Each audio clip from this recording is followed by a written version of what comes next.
Praise the lord అండి అందరికి.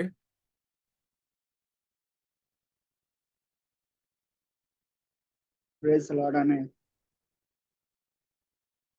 So time waste చేయకుండా సబ్జెక్ట్లోకి వెళ్ళిపోదాము. నా వాయిస్ క్లియర్ ఉంది కదా అందరికి? చేశాను. ఓకే. సో ఈరోజు మనము చూసుకునే టాపిక్ ఏంటంటే is Sanskrit the mother of all languages. So జనరల్గా మనము వినేది ఏంటంటే భారతదేశంలో ఎక్కువగా రైట్ వింగ్ వాళ్ళు కానీ హిందుత్వవాదులు కానీ ప్రచారం చేసేది ఏంటంటే సంస్కృతము అన్ని భాషలకు తల్లి భాష లాంటిది, means mother of all languages. So యాక్చువల్గా ఎందుకు ఈ టాపిక్ని ఫస్ట్ స్టార్ట్ చేస్తున్నానంటే జనరల్గా మనకు కనపడే గ్రంథాలన్నీ కూడా, అంటే భారతదేశంలో కనపడుతున్న హిందూ గ్రంథాలన్నీ కూడా సంస్కృత భాషను ఉపయోగించుకొని వ్రాసినవే.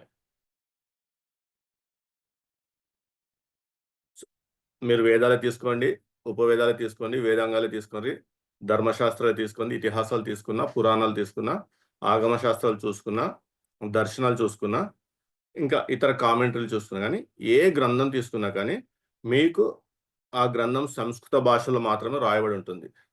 సో అందుకనే జనరల్గా ఒక నరేటివ్ క్రియేట్ చేసినారు. ఏమని? ఇంకా వేరే ఏ మతానికి ఇన్ని గ్రంథాలు కానీ ఇంత వాస్ట్ లిటరేచర్ కానీ లేదు భారతదేశంలో ఉన్న ఇతర మతాలకు. సో ఒక నరేటివ్ క్రియేట్ చేశారు, ఏంటంటే సంస్కృతము అన్ని భాషలకు తల్లి భాష అని చెప్పేసి. కాబట్టి మనము ఈరోజు మరి వాస్తవమా కాదని తెలుసుకుందాం. సో జనరల్ డిస్క్లైమర్ ఏంటంటే మనం ఈ subject just for knowledge sake నేర్చుకుంటున్నాము. ఇది ఈ సబ్జెక్టు తోని ఇతర మతస్థులను కించపరచడం కానీ, లేకపోతే ఒకరు తక్కువ ఒకరు ఎక్కువ అని ప్రతిపాదించడం కానీ అట్లాంటివి చేయడానికి కాదు. Just knowledge sake, and I'm not the final authority. You have every right to go back and recheck whatever I'm telling. నేను ఏది చెప్తున్నానో అన్నీ కూడా మరలా మీరు రీచెక్ చేసుకొని సోర్సెస్ కన్ఫర్మ్ చేసుకొని then you receive it. Okay, ఈ ఆర్గ్యుమెంట్ కరెక్ట్, ఇది లాజికల్గా ఉంది, ఇది రీజనబుల్ ఆర్గ్యుమెంట్, నేను చెప్పిందే ఫైనల్ అని మాత్రం ఎవరు తీసుకోవద్దు. Hope you got it. So జనరల్గా ఏదైనా సరే ఎవిడెన్స్ లేకపోతే హిస్టారికల్ ఎవిడెన్సెస్ కి కావాల్సిన సోర్సెస్ ఏంటంటే coins, artifacts, monuments, literary sources, documents, archaeological sites, oral transmissions, stone inscriptions, paintings, images and oral history. దేనికైనా సరే ఒకటి ఇది వాస్తవము అని స్థాపించడానికి ఇందులోనే ఈ పలు రకాల ఎవిడెన్సెస్ని మనము స్టడీ చేస్తాము. ఈ ఎవిడెన్సెస్ని స్టడీ చేశాకే ఒక ప్రతిపాదించిన టాపిక్కి అనుకూలంగా ఉంటే, ఎవిడెన్సెస్ అన్ని అనుకూలంగా ఉంటే ఎస్ ప్రతిపాదించిన టాపిక్ కరెక్ట్. సపోజ్ ఇవాళ మన టాపిక్ ఏంటి? సంస్కృతము అన్ని భాషలకు మూల భాష లేకపోతే తల్లి భాష అనేది టాపిక్. ఈ టాపిక్ అనుకూలంగా ఈ పలు రకాల ఎవిడెన్సెస్ ఏవైతే ఉన్నాయో అవన్నీ అనుకూలంగా ఉంటే మనం ప్రతిపాదించింది కరెక్ట్ అవుతుంది.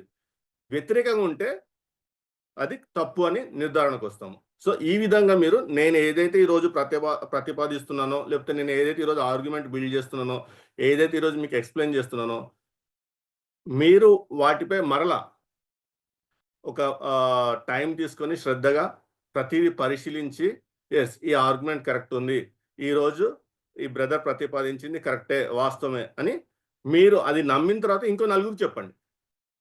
బిఫోర్ దట్ ఇక్కడ విన్నది విన్నట్టుగా తీసుకెళ్ళి ఎవరు చెప్పకండి. విన్న తర్వాత మీ అంతటా మీరు రీసెర్చ్ చేసుకున్న తర్వాత మీ అంతటా మీరు ఓకే దిస్ ఇస్ కరెక్ట్ అని కన్ఫర్మేషన్కి వచ్చిన తర్వాతనే ఈ సబ్జెక్ట్ని ముందుకు తీసుకెళ్ళండి.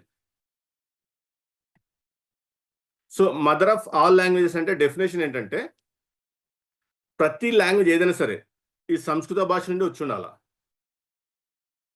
కరెక్టేనా డెఫినేషన్?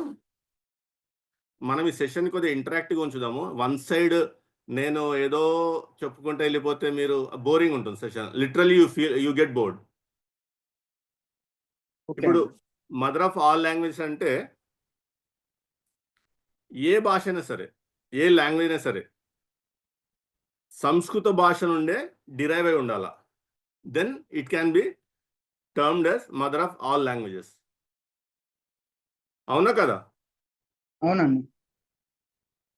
సో ఇక్కడ మీకు ది గార్డియన్ వాళ్ళది ఒక పిక్ పెట్టాను వాళ్ళ వెబ్సైట్ నుంచి. The Indo European Uralic language families అని. ఇక్కడ మీరు జాగ్రత్తగా గమనిస్తే ఈ ఫ్యామిలీ ట్రీలో స్టార్టింగ్‌లో ఇండో యూరోపియన్ ఫ్యామిలీ ఉంటుంది.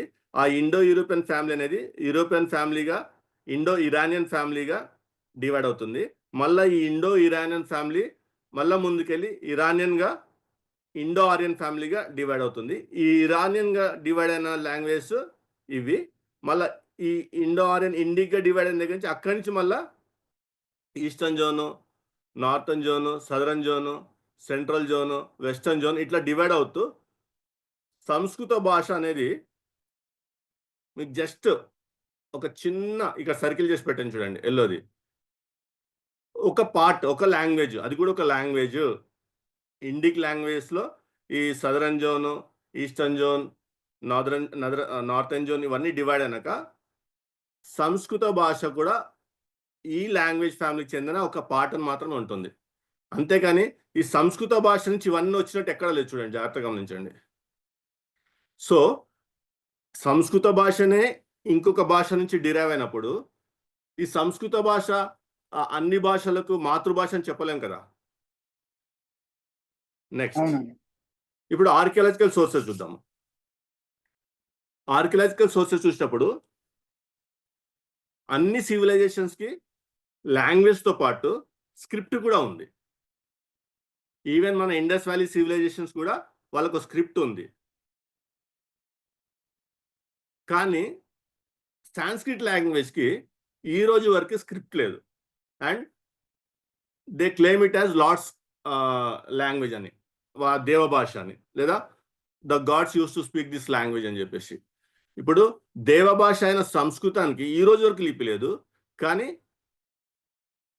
సుమేరియన్ దాన్ని కానీ, ఈజిప్షియన్ హీరోగ్లిఫ్స్ కానీ, చైనీస్ ఒరాకిల్ బోన్ స్క్రిప్ట్ కానీ ఇవన్నీ లిపులు ఉంటాయి. ఈవెన్ ఇండస్ వ్యాలీ సివిలైజేషన్ కూడా లిపి ఉంది. వాళ్ళు ఏ భాష మాట్లాడినారో మనకు ఆధారాలు లేవు కానీ బట్ ఒక లిపి అనేది మాత్రం మనకు ఉంది.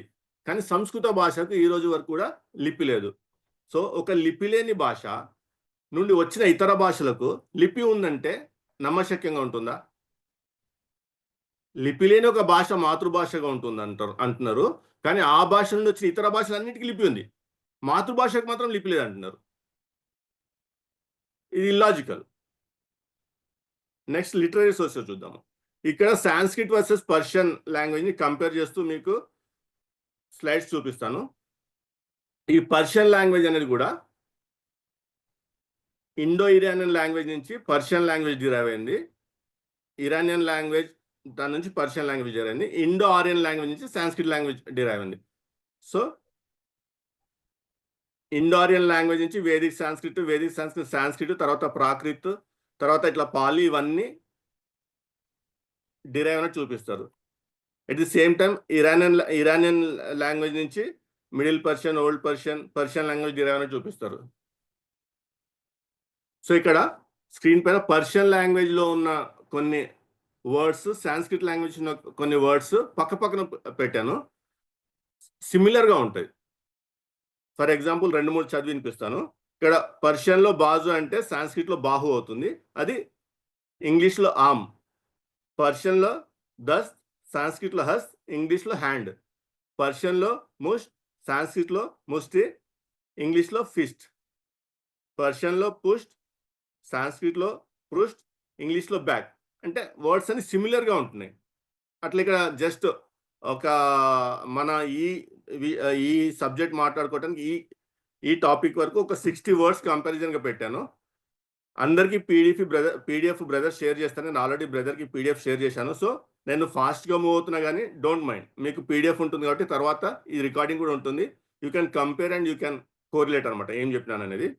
సో ఇక్కడ ఈ సిమిలర్ వర్డ్స్ వస్తున్నప్పుడు Sanskrit language, Persian language similar words వస్తున్నప్పుడు ఈ జనరల్ ఏంటంటే ఒకదాని నుంచి ఒకటన్నా ఇవాల్వ్ అయి ఉండాలా, లేదా ఈ రెండు కలిపి ఇంకేదన్నా లాంగ్వేజ్ నుంచి ఇవాల్వ్ అయి ఉండాలా. సో ఇది ఒకదాని నుంచి ఒకటి ఇవాల్వ్ అయినాయని చెప్పడానికంటే ఈ రెండు కలిపి ఇంకొక లాంగ్వేజ్ నుంచి ఇవాల్వ్ అని చెప్పడానికే మనకి ఎవిడెన్సెస్ ఉన్నాయి. ఎందుకంటే ఆల్రెడీ మీకు స్టార్టింగ్లో ఇక్కడ చూపించాను. ఇండో యూరోపియన్ లాంగ్వేజ్ నుంచే Indo Iranian language, Indo Aryan language derive అని. ఇండో ఆర్యన్ లాంగ్వేజ్కి సంబంధించిన సాంస్క్రిట్ లాంగ్వేజ్, ఇండో ఇరానియన్ లాంగ్వేజ్కి సంబంధించిన పర్షియన్ లాంగ్వేజ్. సో ఈ సాంస్క్రిట్కి పర్షియన్స్కి రెండింటికి root Indo European language.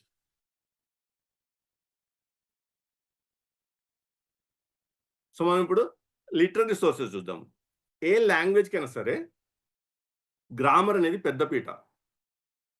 ఇంగ్లీష్కి grammar, తెలుగుకి గ్రామర్, హిందీకి గ్రామర్, ఏ భాషకైనా సరే గ్రామర్. అలాగే సాంస్క్రిట్కి కూడా గ్రామర్ ఉంది.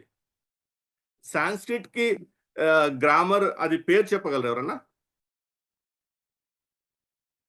సాంస్క్రిట్కి గ్రామర్ ఎవరు రాసినారు?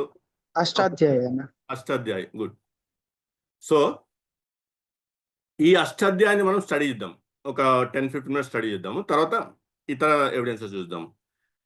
ఈ అష్టాధ్యాయి అనేది ఒకవేళ సంస్కృతము మాతృభాష ఉండి ఈ అష్టాధ్యాయి అనేది సంస్కృత భాష యొక్క గ్రామర్ ట్రీటీస్ అయి ఉంటే ఫస్ట్ జనరల్గా వీళ్ళు చెప్పేది ఏంటంటే దీన్ని పాణిని అనే అతను ఈ గ్రామర్ ట్రీటీస్ని ఈ ఆథర్డ్ అనమాట. అతను రచించినాడు. ఈ పాణిని అతను 500 BCకి చెందినవాడు అని చెప్తాడు. నేను ముందే చెప్పాను, సంస్కృత భాషకు ఈ రోజు వరకు కూడా లిపి లేదు. పాణిని అనే అతను అష్టాధ్యాయాన్ని గ్రంథస్థం చేసి ఉంటే మనం జనరల్గా బేసిక్గా అడగాల్సిన మొట్టమొదటి ప్రశ్న ఏ లిపి ఆధారం చేసుకొని గ్రంథస్థం చేసినాడు? సంస్కృత భాషకు లిపి అనేది లేనప్పుడు పాణిని 500 BC కాలం నాటి వాడని చెప్తున్నారు కదా.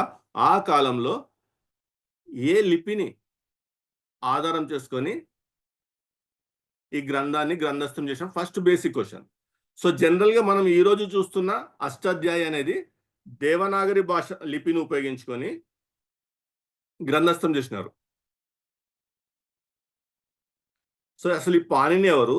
ఈ అష్టాధ్యాయి అనేది వాస్తవంగా సంస్కృతానికి చెందిన గ్రామర్ ట్రీటీసా, లేకపోతే పాణిని అనే అతను వేరే ఏ మతానికి చెందినవాడా, చెంది ఉండి ఆ మతానికి సంబంధించిన బోధ చేయటానికి ఈ గ్రామర్ని డెవలప్ చేసిన విషయం చూద్దాం ఇప్పుడు.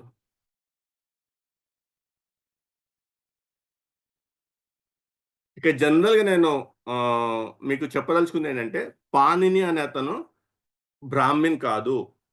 పాణిని అనే అతను బ్రాహ్మణ మతాన్ని ఫాలో అయ్యేవాడు కాదు అనేది ఇక్కడ ఎస్టాబ్లిష్ చేయదలుచుకున్న. దాని విధంగానే నెక్స్ట్ స్లైడ్స్ ఉంటాయి. సో అష్టాధ్యాయిలో 8 చాప్టర్స్ ఉంటాయి. ఇదే సంస్కృత భాషకు మూలము. ఇది మీకు స్క్రీన్ పైన చూపిస్తున్న ఈ దేవనాగరి లిపిని ఉపయోగించుకొని రాశారు. ఇప్పుడు మనం చూస్తుంది మాత్రం ఇది. ఈ దేవనాగరి లిపిని ఉపయోగించుకుని రాసిన అష్టాధ్యాయాన్ని ఇప్పుడు మనం చూస్తున్నాము.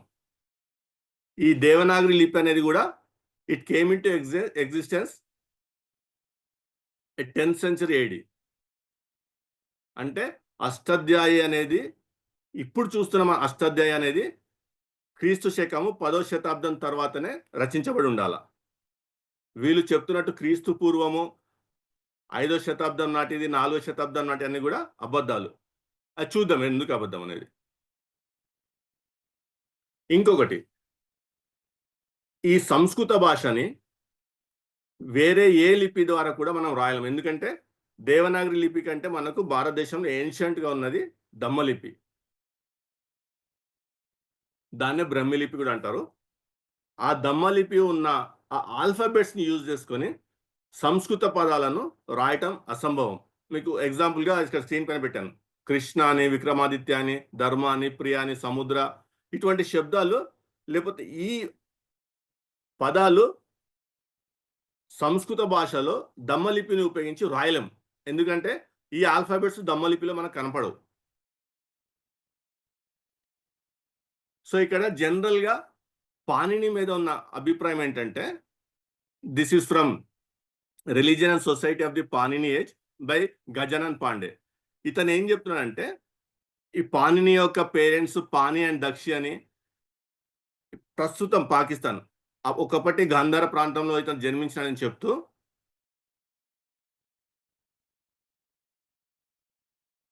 పాణిని ఈ అష్టాధ్యాయి రాయటానికంటే ముందే ఐంద్ర వ్యాకరణ అనే ఒక గ్రామర్ ఉంది. ఈ పాణిని కాలంలో కాత్యాయన అని ఇంకొక ఋషి ఉండేవాడు. ఋషి అని ఉపయోగిస్తున్నాను. యాక్చువల్‌గా వీళ్ళు బుద్ధిస్ట్ మాంక్స్. ఋషి అని ఉపయోగిస్తున్నాను ఎందుకంటే ఇప్పుడు జనరల్‌గా ఋషి అంటే మీకు తొందరగా అర్థమవుతుందని. ఇప్పుడు నేను బుద్ధిస్ట్ మాంక్ అని చెప్పాననుకోండి మీరు కన్‌ఫ్యూజ్ అవుతా ఉంటారు. సో, ఋషి అని ఉపయోగిస్తున్నాను. For fair understanding.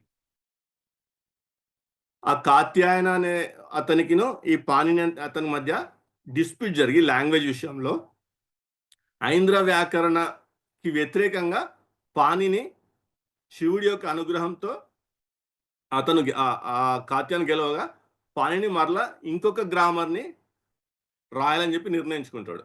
అంటే ఇంకొక గ్రామర్ ట్రీటిస్. సో, అట్లా ఈ గజానన్ పాండే చెప్తున్న దాని ప్రకారం అష్టాధ్యాయి 4000 సూత్రాలు కలిగిన గ్రంథము. అంటే పాణిని అష్టాధ్యాయి గ్రంథస్థం చేసినప్పుడు అందులో 4000 సూత్రాలు ఉన్నాయని చెప్తున్నాడు. ఇంకొకటి స్వర సిద్ధాంత చంద్రిక ఆధారంగా 3995 సూత్రాలు పాణిని అష్టాధ్యాయ గ్రంథంలో గ్రంథస్థం చేశాడని చెప్తారు. సో, అష్టాధ్యాయిలో కూడా మనం ఓపెన్ చేసినప్పుడు పరిచయ హక్కుకు అక్కడ 3995 సూత్రాలని ఏది सर्व सिद्धांत चंद्रिका के अनुसार पाणिनि ने 3995 सूत्रों को मल्ला निर्णय सागर संस्करण के अनुसार 3985 ने तारानाथ वचस्पति के अनुसार 3965 सूत्रों की रचना की यह निर्विवाद है అని చెప్పేసి ఇన్ని వేల సూత్రాలు పాణిని రచించినాడు అని చెప్పేసి స్పష్టంగా చెప్తున్నాడు. ఇక్కడ జాగ్రత్తగా ఆలోచించండి. పాణిని శివుని ఆగ్రహం పొంది ఈ అష్టాధ్యాయాన్ని రచించినాడని అంటున్నాం కదా. యాక్చువల్‌గా శివుడు ఎవరు అనేది మీరు తెలుసుకోవాలా. లంకావతార సూత్ర ప్రకారము బుద్ధున్నే ఆ సమయంలో బ్రహ్మగాను, విష్ణుగాను, ఈశ్వరుడుగాను లేదా మహాదేవుడిగాను పిలుచుకునేవాడు. మీకు స్క్రీన్ పైన ఎవిడెన్స్ ఉంది. నేను మాట్లాడే ప్రతిదానికి ఎవిడెన్స్ ఉంటుంది. You should go back and check the evidence అంతే. అప్పుడే you will come to conclusion నేను చెప్తుంది కరెక్టే అని చెప్పేసి. సో, ఇక్కడ మనం నిర్ధారించబోయేది ఏంటంటే పాణిని అనే అతను బ్రాహ్మిన్ స్కాలర్ కాదు. పాణిని అనే అతను సంస్కృత భాషకు గ్రామర్ ట్రీటిస్ రాయలేదు అని. సో, పాణిని ఒక గ్రామర్ ట్రీటిస్ డెవలప్ చేసినాడు. మహాదేవుని యొక్క ఆశీర్వాదంతో ఒక గ్రామర్ ట్రీటిస్‌ని డెవలప్ చేసినాడు. కానీ ఎందుకోసం డెవలప్ చేసినాడు? ఎవరి కోసం డెవలప్ చేసినాడు? ఆ గ్రామర్ ట్రీటిస్‌ని ఎక్కడ ఉపయోగించారు? ఎవరు ఉపయోగించారని మనకు ముఖ్యం. ఇంకొకటి ఇది పాకిస్తాన్‌లో దొరికిన ఆర్కియలాజికల్ ఎవిడెన్స్. మధ్యలో బుద్ధుడు, ఇటుపక్క ఇంద్రుడు, బ్రహ్మ. సో, ఇవన్నీ బుద్ధిస్ట్ లిటరేచర్‌లో సంస్కృతంలో బుద్ధిస్ట్ ట్రెడిషన్స్‌లో ఉన్న ఇంద్రుడు, బ్రహ్మ. ఇది బ్రాహ్మణ మతంలో ఉన్న ఇంద్రుడు, బ్రహ్మ కాదు. కన్‌ఫ్యూజ్ కావద్దు.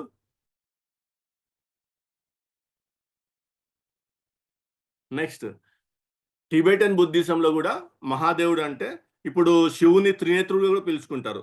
బట్ బోధిసత్వుడిని కూడా త్రినేత్రుడు అని పిలుస్తాడు. మీకు ఎవిడెన్స్ స్క్రీన్ పైన ఉంది.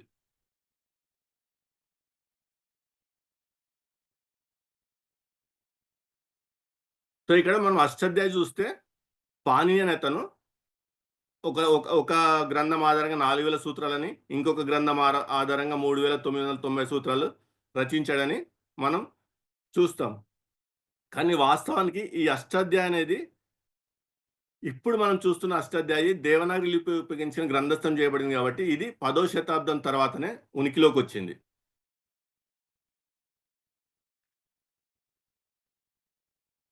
ఇప్పుడు మనము ట్రావెలర్స్ బుక్స్ లోంచి ఎవిడెన్స్ చూద్దాం. ఈ పాణిని గురించి వాళ్ళు ఏం చెప్తున్నారు? పాణిని రాసిన గ్రామర్ గురించి వాళ్ళు ఏం చెప్తున్నారు? అదేంటనేది.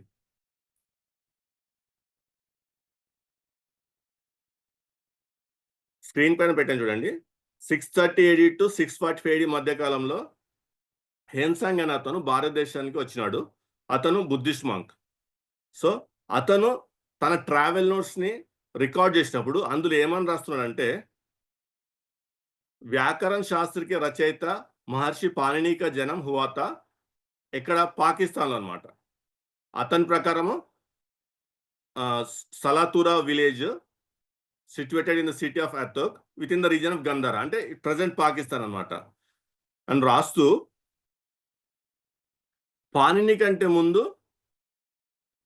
బ్రహ్మదేవత అండ్ ఆంధ్ర వ్యాకరణ ఉంది అన్న విషయాన్ని కూడా మెన్షన్ చేస్తున్నాడు. అంటే పాణిని రాసిన ఈ గ్రామర్ ట్రీటీస్ కంటే ముందు బ్రహ్మదేవత అండ్ ఆంధ్ర వ్యాకరణ అనే గ్రంథం ఉందని కూడా రాస్తున్నాడు.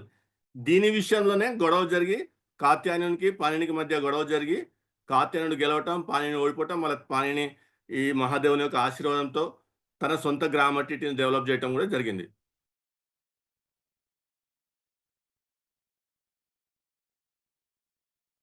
ఇక్కడ ఏం రాస్తున్నాడు?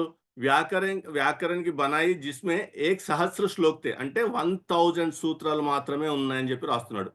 మనము గజానన్ పాండే రాసిన బుక్ లో కానీ అష్టాధ్యాయి ఈ ఇంట్రొడక్షన్ లో కానీ మనం చూస్తుంది ఏంటి? 4000 సూత్రాలు రచించాడు పాణి అని, లేదా 3990 సూత్రాలు రచించాడు పాణి అని. కానీ వాస్తవంగా హెన్సాంగ్ ఏం రాస్తున్నాడు? పాణిని రచించింది 1000 సూత్రాలు మాత్రమే, అది కూడా ఈశ్వర దేవుని యొక్క అనుగ్రహం ద్వారా. సో హెన్సాంగ్ యొక్క రికార్డ్స్ పరిశీలిస్తే మనం ఫస్ట్ పాణిని యొక్క బర్త్ ప్లేస్ గాంధార రీజియన్ అని చెప్పేసి, ప్లస్ పాణిని తన గ్రామర్ ట్రీటీస్ రాయకముందు బ్రహ్మదేవత ఆంధ్ర వ్యాకరణ గ్రామర్ ట్రీటీస్ ఆల్రెడీ ఎస్టాబ్లిష్ అయి ఉందని చెప్పేసి దాన్ని స్టూడెంట్స్ యూజ్ చేస్తున్నారని చెప్పేసి, తరువాత థర్డ్ పాణిని ఈశ్వర దేవత యొక్క అనుగ్రహం ద్వారా, అంటే మహాదేవుడి యొక్క అనుగ్రహం ద్వారా 1000 సూత్రాల గ్రామర్ ట్రీటీస్ని కంపోజ్ చేసిన చెప్పి రాయబడింది. అంటే ఇది ఇప్పుడు మనం చూస్తున్న సంస్కృత గ్రామర్ ట్రీటీస్ అయిన అష్టాధ్యాయికి 100% వ్యతిరేకం. ఎందుకంటే ఇప్పుడున్న అష్టాధ్యాయిలో 4000 సూత్రాలు చూస్తాం, కానీ పాణిని రాసింది 1000 సూత్రాలు మాత్రమే అని చెప్పి స్పష్టంగా హెన్సాంగ్ రికార్డ్ చేస్తున్నాడు. అంటే హెన్సాంగ్ భారతదేశాన్ని సందర్శించిన క్రీస్తు శకం 7వ శతాబ్దం వరకు కూడా అష్టాధ్యాయి ఈ 4000 సూత్రాల గ్రామర్ బుక్ అనేది లేదు. నెక్స్ట్ ఇత్సింగ్ కూడా భారతదేశానికి వచ్చాడు. ఇతను కూడా 7వ శతాబ్దంలో భారతదేశాన్ని సందర్శించాడు. ఇతడు కూడా తన ట్రావెల్ నోట్స్ లో ఈ పాణిని గురించి మెన్షన్ చేయటం చూస్తాము. ఇతడేం రాస్తున్నాడంటే ఇత్సింగ్ భారత్ యాత్రలో కూడా పాణిని కేవలం 1000 సూత్రాల వ్యాకరణం మాత్రమే కంపోజ్ చేసినాడు, సేమ్ మహాదేవుని యొక్క అనుగ్రహం ద్వారా అని చెప్పేసి. పై ఇంకేం రాస్తున్నాడంటే ఇది దీన్ని బేస్ చేసుకొని, పాణిని రచించిన దాన్ని బేస్ చేసుకొని కాశిక వృత్తి సూత్రం అని చెప్పేసి ఇంకొక కామెంటరీ అంటే టీకా డెవలప్ చేసినారు బేస్డ్ ఆన్ పాణినిస్ గ్రామర్ ట్రీటీస్. దీన్ని స్టూడెంట్స్ స్టడీ చేసుకొని నేర్చుకొని ఎవరైతే భారతదేశానికి వస్తారో చదువుకోవటానికి, ఆ బౌద్ధ విహారాల్లో అప్పుడు ఎడ్యుకేషన్ సిస్టమ్ అంతా బుద్ధిస్ట్ యూనివర్సిటీస్, నథింగ్ ఈ బ్రాహ్మణిజానికి సంబంధించిన స్కూల్స్ కానీ కాలేజెస్ కానీ ఏమీ లేవు భారతదేశంలో. వీళ్ళు వచ్చినప్పుడు వీళ్ళకు ఉన్నాయని బుద్ధిస్ట్ యూనివర్సిటీసే. అందులో విదేశాల నుంచి వచ్చిన స్టూడెంట్స్ జాయిన్ కావాలంటే బేసిక్గా ఇది నేర్చుకోవాలి వాళ్ళు. ప్లస్ ఇంకోటి ఏంటంటే జయద్రథ అనేవాడు ఈ కాశిక వృత్తి సూత్రాన్ని రచించినప్పుడు, అంటే పాణిని యొక్క 1000 సూత్రాలను ఇతను టీకా రాసినప్పుడు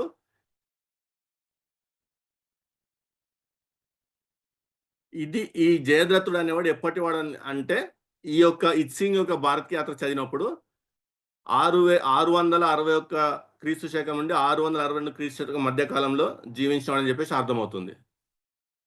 బౌద్ధ భిక్షు అని చెప్పి స్పష్టంగా అర్థమవుతుంది. దీని నుంచి మరలా ఇంకొక కామెంటరీ డెవలప్ చేస్తారు. కాశిక వృత్త సూత్రం నుంచి ఇంకొక కామెంటరీ డెవలప్ చేస్తే అది 24,000 సూత్రాలు, 24,000 శ్లోకాలు అవుతుంది. ఇది పతాంజలి రాసినాడు. జాగ్రత్త గుర్తుపెట్టుకోండి, పతాంజలి. ఇప్పుడు జనరల్గా పతాంజలి అనగానే యోగ సూత్రాలు రాసినవాడు పతాంజలి అని చెప్పేసి, బ్రాహ్మణ మతానికి చెందినవని చెప్పేసి, ఇతని యొక్క మహాభాష్యములో యోగ సూత్రాలు ఉన్నాయని చెప్పేసి మనకు దుష్ప్రచారం చేస్తున్నారు. వాస్తవానికి పతాంజలి రాసింది పాణిని యొక్క 1000 సూత్రాలకు కామెంటరీగా రాయబడిన కాశీవృత్తిక సూత్రాకి మరలా కామెంటరీ రాస్తూ చుర్ని అని 24,000 శ్లోకాస్ డెవలప్ చేస్తూ పతాంజలి రాసినాడు. ఇప్పుడు మనం చూస్తున్న పతాంజలి యొక్క మహాభాష్యంలో కేవలం 85 చాప్టర్స్ ఉంటాయి. మళ్ళా దీన్ని భాతృహరి అని చెప్పేసి మళ్ళా టీకా రాస్తూ ఇతను 25 శ్లోకాలు డెవలప్ చేసినాడు. అంటే 1000 సూత్రాలు లేదా 1000 శ్లోకాల పాణిని యొక్క గ్రామర్ ట్రీటీస్ని ఇతరులు దానికి టీకా రాస్తూ లేదా కామెంటరీ రాస్తూ ఇంకా యాడ్ చేస్తూ దాన్ని డెవలప్ చేసుకుంటూ వెళ్ళారు. అది 25,000కి శ్లోకాస్ దాకా వెళ్ళింది. సో మనం ఇత్సింగ్ ప్రకారం చూసిన పాణిని మొట్టమొదట 1000 సూత్రాల వ్యాకరణం రాసినాడు. తర్వాత 7వ శతాబ్దంలో జయాదిత్య బౌద్ధ భిక్షు దీనికి కామెంటరీ రాస్తూ 18,000 శ్లోకాలకు తీసుకెళ్లాడు. తర్వాత ఈ 18,000 దాన్ని పతాంజలి 24,000కి తీసుకెళ్లాడు. తర్వాత భాతృహరి 24,000 నుండి 20,000 శ్లోకాలు తీసుకెళ్లాడు. అంటే క్రీస్తు శకం 7వ శతాబ్దం వరకు కూడా అష్టాధ్యాయి అనే ఒక సంస్కృత గ్రామర్ ట్రీటీస్ అనేది లేదు భారతదేశంలో. ఇక్కడ మనం చూస్తున్నంతా కూడా బౌద్ధ భిక్షులు రచించిన గ్రామర్ ట్రీటీస్, బౌద్ధ భిక్షులు ఆ గ్రామర్ ట్రీటీస్కి రచించిన కామెంటరీనే చూస్తున్నాము. పాణిని కూడా బౌద్ధ భిక్షువే, పతాంజలి కూడా బౌద్ధ భిక్షువే, భాతృహరి కూడా బౌద్ధ భిక్షువే, జయాదిత్య కూడా బౌద్ధ భిక్షువే. వీళ్లకు బ్రాహ్మణ మతానికి ఎటువంటి సంబంధము లేదు. వీళ్ళ గ్రంథాలే సాక్ష్యం మనకు. ఎందుకంటే ఆ కాలంలో భారతదేశ చరిత్రను మనము ట్రావెలర్స్ బుక్లోనే చూస్తూ ఉంటాం. నెక్స్ట్ అల్బురని. అల్బురని అంటే ఇది 11th సెంచరీ ఏడికి సంబంధించిన వ్యక్తిత్వం. అల్బురని కూడా భారతదేశానికి వచ్చినప్పుడు అతడు కూడా భారతదేశంలో ఏమేమి చూసినాడు, ఎక్కడ ఏం చూసినాడు, ఏంటి అని చెప్పి అతను కూడా ఒక గ్రంథం రాసినాడు. అదే అల్బురనీస్ ఇండియా వాల్యూమ్ 1 చాప్టర్ 13లో భారతదేశంలో ఏమేమి గ్రామర్ బుక్స్ అవైలబుల్ ఉన్నాయి అని చెప్పి రాస్తూ ఒక లిస్ట్ ఇచ్చినాడు. ఇక్కడ మీకు ఇది కొద్దిగా బ్లర్ ఉంది అనుకుంటా. ఇది ఒక 8 లిస్ట్ ఇచ్చాడు. ఇందులో ఫస్ట్ ప్లేస్ వచ్చేసి ఐంద్ర వ్యాకరణం. అదే ఇంద్రుడికి అట్రిబ్యూట్ చేస్తున్న మనం ఫస్ట్ నుంచి ఈ వ్యాకరణానికి వ్యతిరేకంగానే పాణిని తన వ్యాకరణం రచించినాడు అని చదువుకున్నాం కదా, అది ఫస్ట్. 4th ప్లేస్లో ఐంద్ర వ్యాకరణం, తర్వాత చంద్ర వ్యాకరణము, తర్వాత సకత వ్యాకరణము, తర్వాత 4th ప్లేస్లో పాణిని రచించిన వ్యాకరణానికి ప్లేస్ ఇస్తున్నాడు. అంటే సంస్కృత గ్రామర్ ట్రీటీస్గా చెప్పబడుతుంది ఏదైతే ఉందో, సంస్కృత భాష మూల భాష, ఆ మూల భాషకు పాణిని అష్టాధ్యాయి అనే గ్రామర్ ట్రీటీస్ రచించినాడు అని ఏదైతే ప్రచారంలో ఉందో అదంతా కూడా అబద్ధము. భారతదేశంలో అష్టాధ్యాయి మాత్రమే గ్రామర్ ట్రీటీస్ కాదు. అష్టాధ్యాయి అది కూడా సంస్కృతానికి చెందింది కాదు.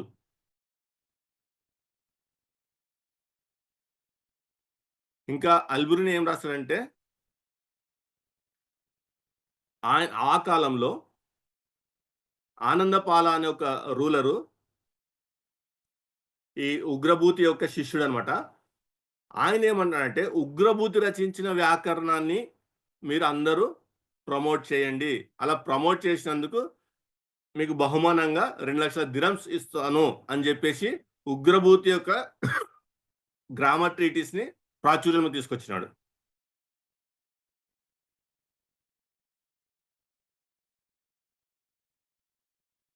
సో అల్బురిని కూడా ఏం రాస్తాడంటే వాల్యూమ్ 1 చాప్టర్ 13లో పాణిని మహాదేవుడి యొక్క ఆశీర్వాదంతో సమలవాహన అనే ఒక రాజు యొక్క కోరిక మేరగా తాను గ్రామర్ ట్రీటీస్ రాసినాడు అని చెప్తూ ఈ సమలవాహనుడు శాతవాహన రాజులకు సమాంతరంగా ఉన్నవాడు అని చెప్పేసి మెన్షన్ చేస్తున్నాడు తన బుక్ లో.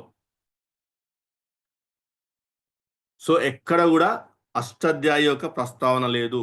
ఇప్పటి వరకు మనం 3 ట్రావెలర్స్ నోట్స్ చదివాం. ఎక్కడ కూడా అష్టాధ్యాయి ప్రస్తావన లేదు. పాణిని యొక్క ప్రస్తావన ఉంది. అతన్ని బౌద్ధ భిక్షువుగా చూపిస్తూ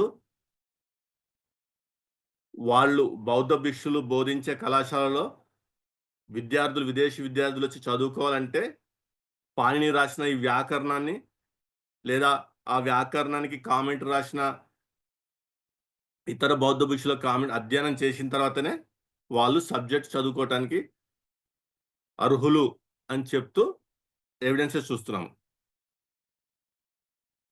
అంటే పాణిని ఇది రాసినది అని చెప్పబడుతున్న అష్టాధ్యాయి అల్బురిని కాలం అంటే 11th సెంచరీ కూడా భారతదేశంలో లేదు.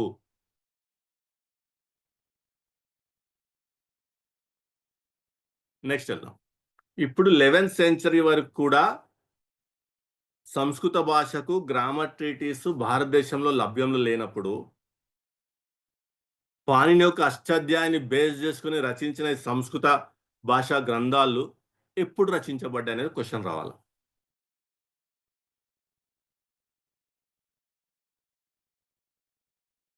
ఆ క్వశ్చన్కి మీకు ఆన్సర్ వచ్చిందంటే ఈ గ్రంథాలు ఏవైతే సత్యయుగము, త్రేతాయుగము, ద్వాపరయుగము, కలియుగము అని చెప్పబడుతూ ఒక యుగానికి ఒక్కొక్క వేదాలంటే సత్యయుగము, రామాయణం అనేది నెక్స్ట్ యుగము త్రేతాయుగము, మహాభారతం అనేది ద్వాపర యుగము, ఈ తర్వాత పురాణాలు ఇవన్నీ కలియుగానికి సంబంధించినవి. సో ఈ యుగాల్లో రాయబడ్డాయి అని చెప్పబడుతున్న ప్రతి గ్రంథము కూడా సంస్కృత భాషను ఉపయోగించుకొని దేవనాగరి లిపిని ఉపయోగించి రాయబడ్డ గ్రంథాలు. అష్టాధ్యాయిని ఆధారం చేసుకొని సంస్కృత భాష ద్వారా లిఖించబడిన గ్రంథాలు ఇవి. అష్టాధ్యాయే 11వ శతాబ్దం క్రీస్తు శకం వరకు భారతదేశంలో లేనప్పుడు ఇంకా ఈ గ్రంథాలు ఎక్కడి నుంచి వచ్చినట్లు? ఈ ప్రతి గ్రంథం ఏదైతే ఇప్పుడు వీళ్ళు ప్రచారం చేస్తున్నారో సనాతనమైనవి అని, అవన్నీ కూడా అబద్ధాలు. ఏ గ్రంథమైనా సరే, సంస్కృత భాషలో రాయబడిన ప్రతి గ్రంథమైనా సరే దేవనాగరి లిపి ఉపయోగించుకొని అష్టాధ్యాయాన్ని బేస్ చేసుకుంటే గ్రామర్ కావాలి కదా లాంగ్వేజ్కి, అష్టాధ్యాయాన్ని ఆధారం చేసుకొని రాసినవి అయితే అవన్నీ కూడా క్రీస్తు శకము 11వ శతాబ్దం తర్వాతనే. ఇప్పుడు మీకు డౌట్ రావచ్చు, మరి ఈ పాణిని కానీ, జయాదిత్య కానీ, పతాంజలి కానీ, భాతృహరి కానీ వీళ్ళందరూ ఏం డెవలప్ చేసినారు, ఏం రాసినారు, దేని గ్రామర్ రాసినారు, అది ఏంటిది అనే క్వశ్చన్ వస్తుంది. ఇప్పుడు వరకు విన్న తర్వాత వాళ్ళు రాసింది బుద్ధిస్ట్ హైబ్రిడ్ సాంస్క్రిట్ గ్రామర్. జాగ్రత్తగా, Buddhist hybrid Sanskrit grammar. This is completely opposite of the present Vedic classical Sanskrit. Vedic classical Sanskrit అనేది బ్రాహ్మణులది, బుద్ధిస్ట్ హైబ్రిడ్ సాంస్క్రిట్ అనేది బౌద్ధులది. ఈ అన్ని యూనివర్సిటీస్లో బుద్ధిస్ట్ హైబ్రిడ్ సాంస్క్రిట్ ద్వారానే బోధన జరిగింది. ఈ పాణిని రాసిన ట్రీటీస్ కూడా Buddhist hybrid Sanskrit grammar treaties. దాన్నే పతాంజలి కానీ, జయాదిత్య కానీ, భాతృహరి కానీ టీకా రాసి లేదా కామెంట్ రాసి డెవలప్ చేసి 1000 శ్లోకాలు లేదా 1000 సూత్రాల నుంచి 25,000 శ్లోకాలు లేదా 25,000 సూత్రాలకు డెవలప్ చేసినారు. ఈ బ్రాహ్మణులు తమదిగా చెప్పుకుంటున్న అష్టాధ్యాయ గ్రంథంలో మనం 4,000 సూత్రాలు చూస్తాం. బ్రాహ్మణులు తమవాడు చెప్పుకుంటున్న పాణిని బ్రాహ్మణుడు కాదు, అతడు బౌద్ధ భిక్షువు. సో ఇక్కడ వరకు క్లారిటీ వచ్చింది అనుకుంటా అందరికి. నెక్స్ట్, పాణిని పేరు మీద ఒక శిలాఫలకం దొరికింది. ఇది మధ్యప్రదేశ్లో దొరికింది, సాత్నా డిస్టిక్లో. అందులో కూడా స్పష్టంగా ఇక్కడ ఎల్లో రెక్టాంగిల్ బాక్స్ పెట్టాను చూడండి. అందులో ఆ లిపి కానీ ఆల్ఫాబెట్స్ కానీ చూస్తే అవి దమ్మలిపి. పాణిని ఒకవేళ బ్రాహ్మణుడై ఉండి సంస్కృత భాష యొక్క గ్రామర్కి పితామహుడైతే అతను దమ్మలిపి ఉపయోగించుకొని ఎందుకు రాస్తాడు? అతని గురించి ఏదైనా సంస్కృత భాషలో ఉండాలా?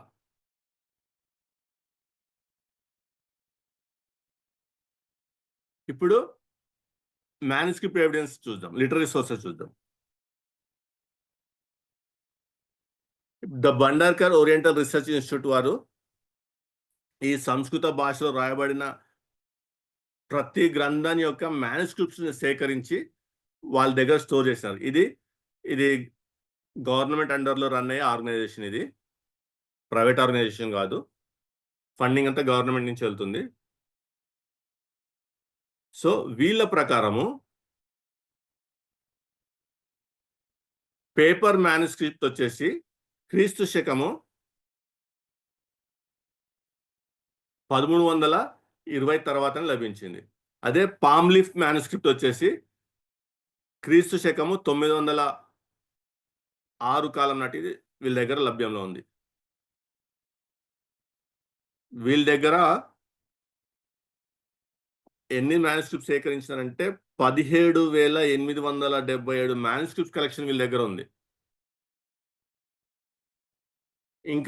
ఇంకా వేరే కలెక్షన్స్ అన్ని కలిపి టోటల్ కౌంట్ 29,510 ఇంకా ఉన్నాయి వాళ్ళ దగ్గర. కానీ ఏది కూడా మీరు గమనిస్తే క్రీస్తు శకము 10వ శతాబ్దం తర్వాతనే. అది పామ్ లీఫ్ అన్నా కానీ, పేపర్ కానీ, ఏమన్నా కానీ.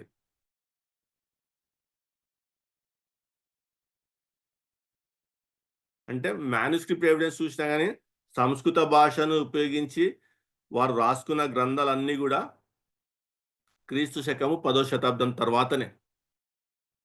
ఇదే వాస్తవం. ఎందుకంటే వాళ్ళు ఉపయోగించిన లిపి దేవనాగరి లిపి.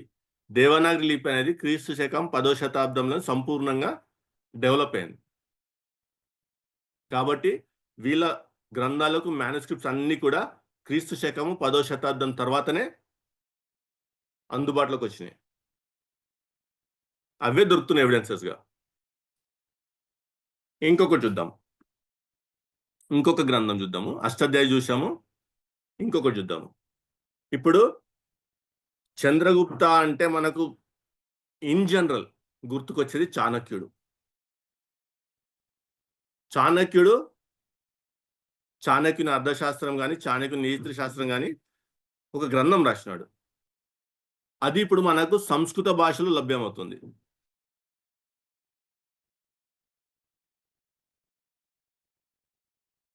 మెగాస్థెనిస్ అనేవాడు చంద్రగుప్త మౌర్య ఆస్థానంలో పీస్ అంబాసిడర్. సెల్యూకస్ మహారాజు చంద్రగుప్తునిపై ఓడిపోయినప్పుడు చంద్రగుప్తుడు అతడి యొక్క కూతుర్ని వివాహం చేసుకున్నప్పుడు చంద్రగుప్తుని ఆస్థానంలోకి మెగాస్థెనిస్ని పీస్ అంబాసిడర్గా పంపిస్తాడు. ఇరు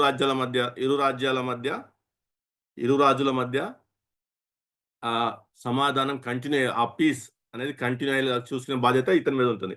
ఇతను కూడా గ్రంథం రాసినాడు. మెగాస్థెనిస్ ఇండికా అని ప్రాచుర్యం ఉంది. ఇతను ఏం రాస్తున్నాడంటే ఆ కాలంలో చంద్రగుప్తు మౌర్యుని కాలంలో భారతదేశంలో ఉన్న సమాజము 7 భాగాలుగా డివైడ్ అయి ఉంది. విద్వాన్ వర్గ్, కేతిహర్ వర్గ్, పశుపాలక్ వర్గ్, కారిగర్ వర్గ్, సైనిక్ వర్గ్, దుకాందారి వర్గ్, గరీబ్ వర్గ్. అంటే ఇంటెలెక్చువల్స్, ఫార్మర్స్, మళ్ళా పశువులను పాలించే వాళ్ళు, మళ్ళా కార్మికులు, సైనికులు, మళ్ళా షాప్స్ నడిపే వాళ్ళు, పేదవాళ్ళు. ఎక్కడ కూడా కుల వ్యవస్థను ప్రస్తావించలేదు.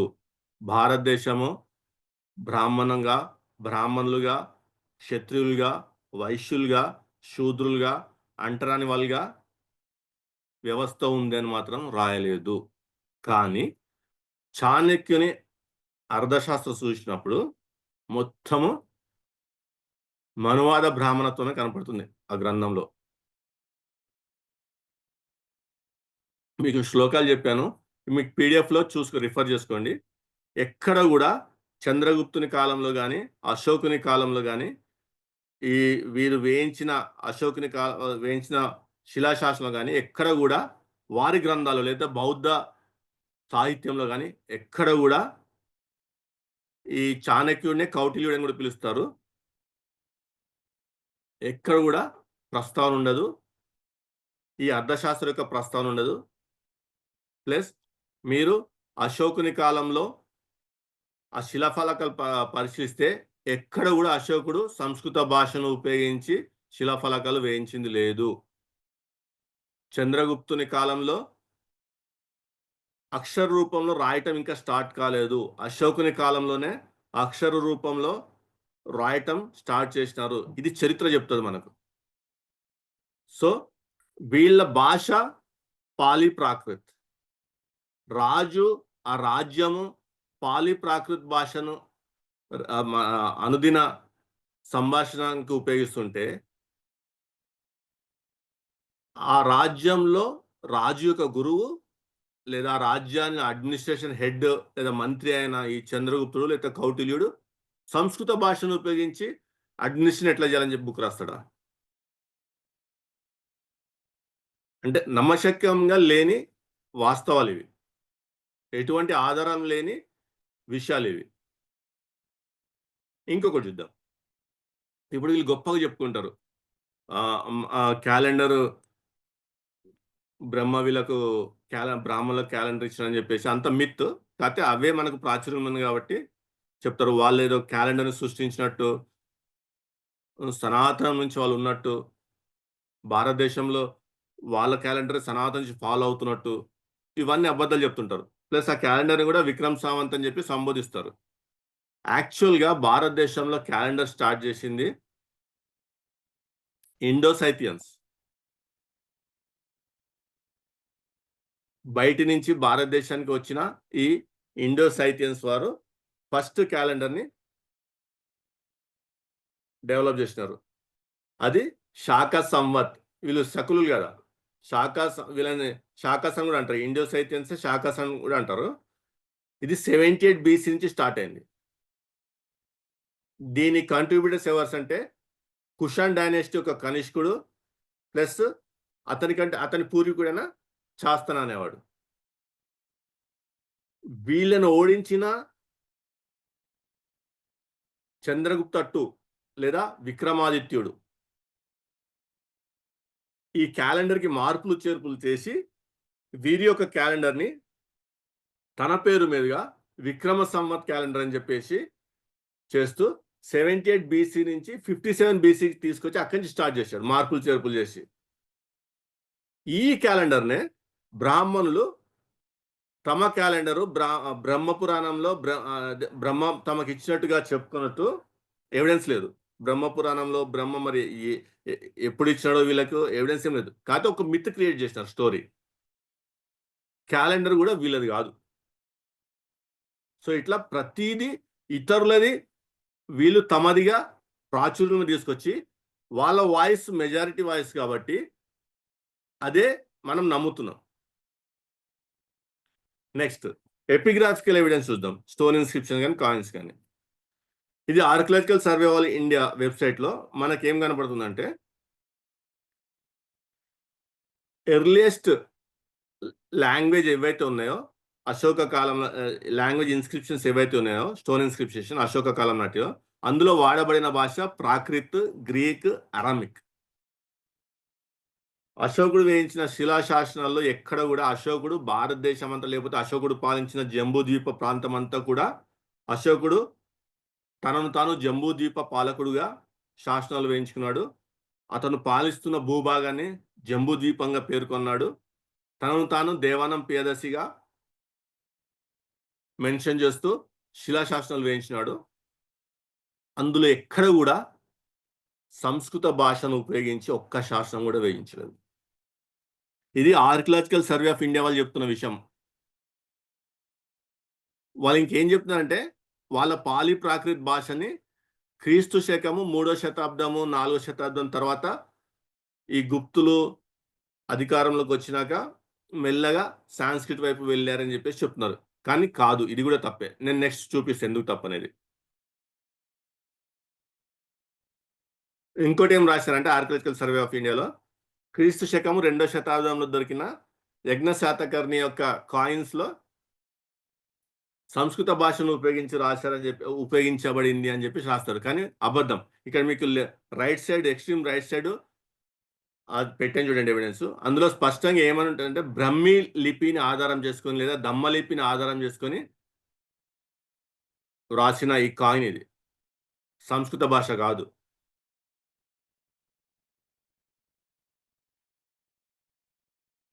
ప్లస్ అశోకుడు తాను వేయించిన శాసనాల్లో కూడా నేను దమ్మలిపిని ఉపయోగించి ఇది రాస్తున్నాను అని చెప్పి స్పష్టంగా మెన్షన్ చేస్తాడు. తన శాసనాలు అశోకుడు దమ్మలిపిని ఉపయోగించి రాస్తుంది. ఎందుకంటే మీకు రైట్ సైడ్ ఎక్స్ట్రీమ్ రైట్ లో ఎవిడెన్స్ పెట్టాను చూడండి.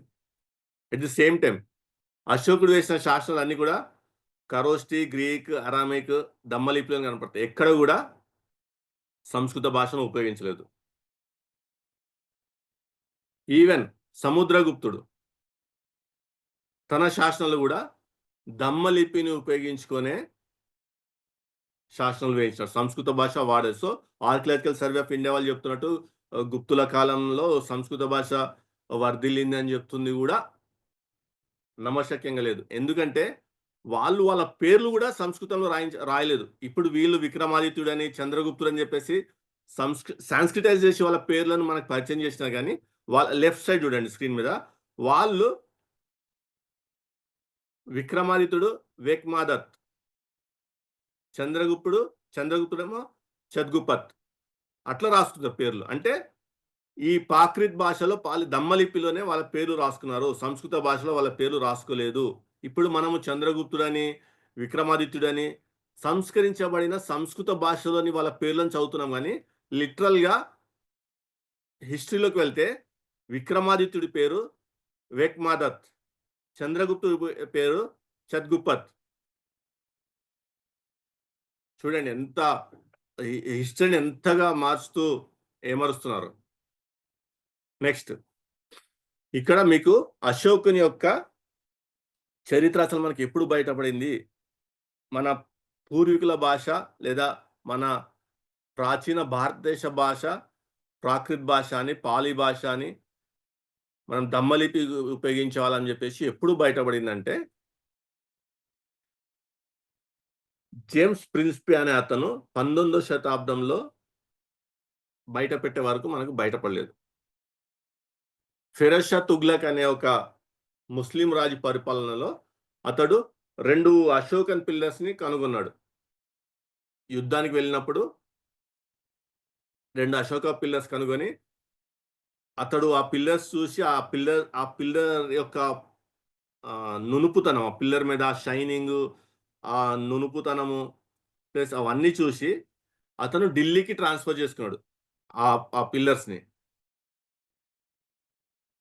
ట్రాన్స్ఫర్ చేసుకున్నాక అసలు దీని మీద రాయబడిన భాష ఏంటి, దీని మీద ఏం రాయబడింది అని చెప్పేసి తెలుసుకోవటానికి అప్పుడు ఆ ముస్లిమ్స్ రాజుల ఆస్థానంలో పెత్తనం అంతా బ్రాహ్మణ పండితులది. ఆ బ్రాహ్మణ పండితులను పిలిపించి దీని మీద ఏం రాయబడిందో చదివి చెప్పండి అన్నప్పుడు ఆ బ్రాహ్మణులు ఏం చేసినారంటే అది చదివి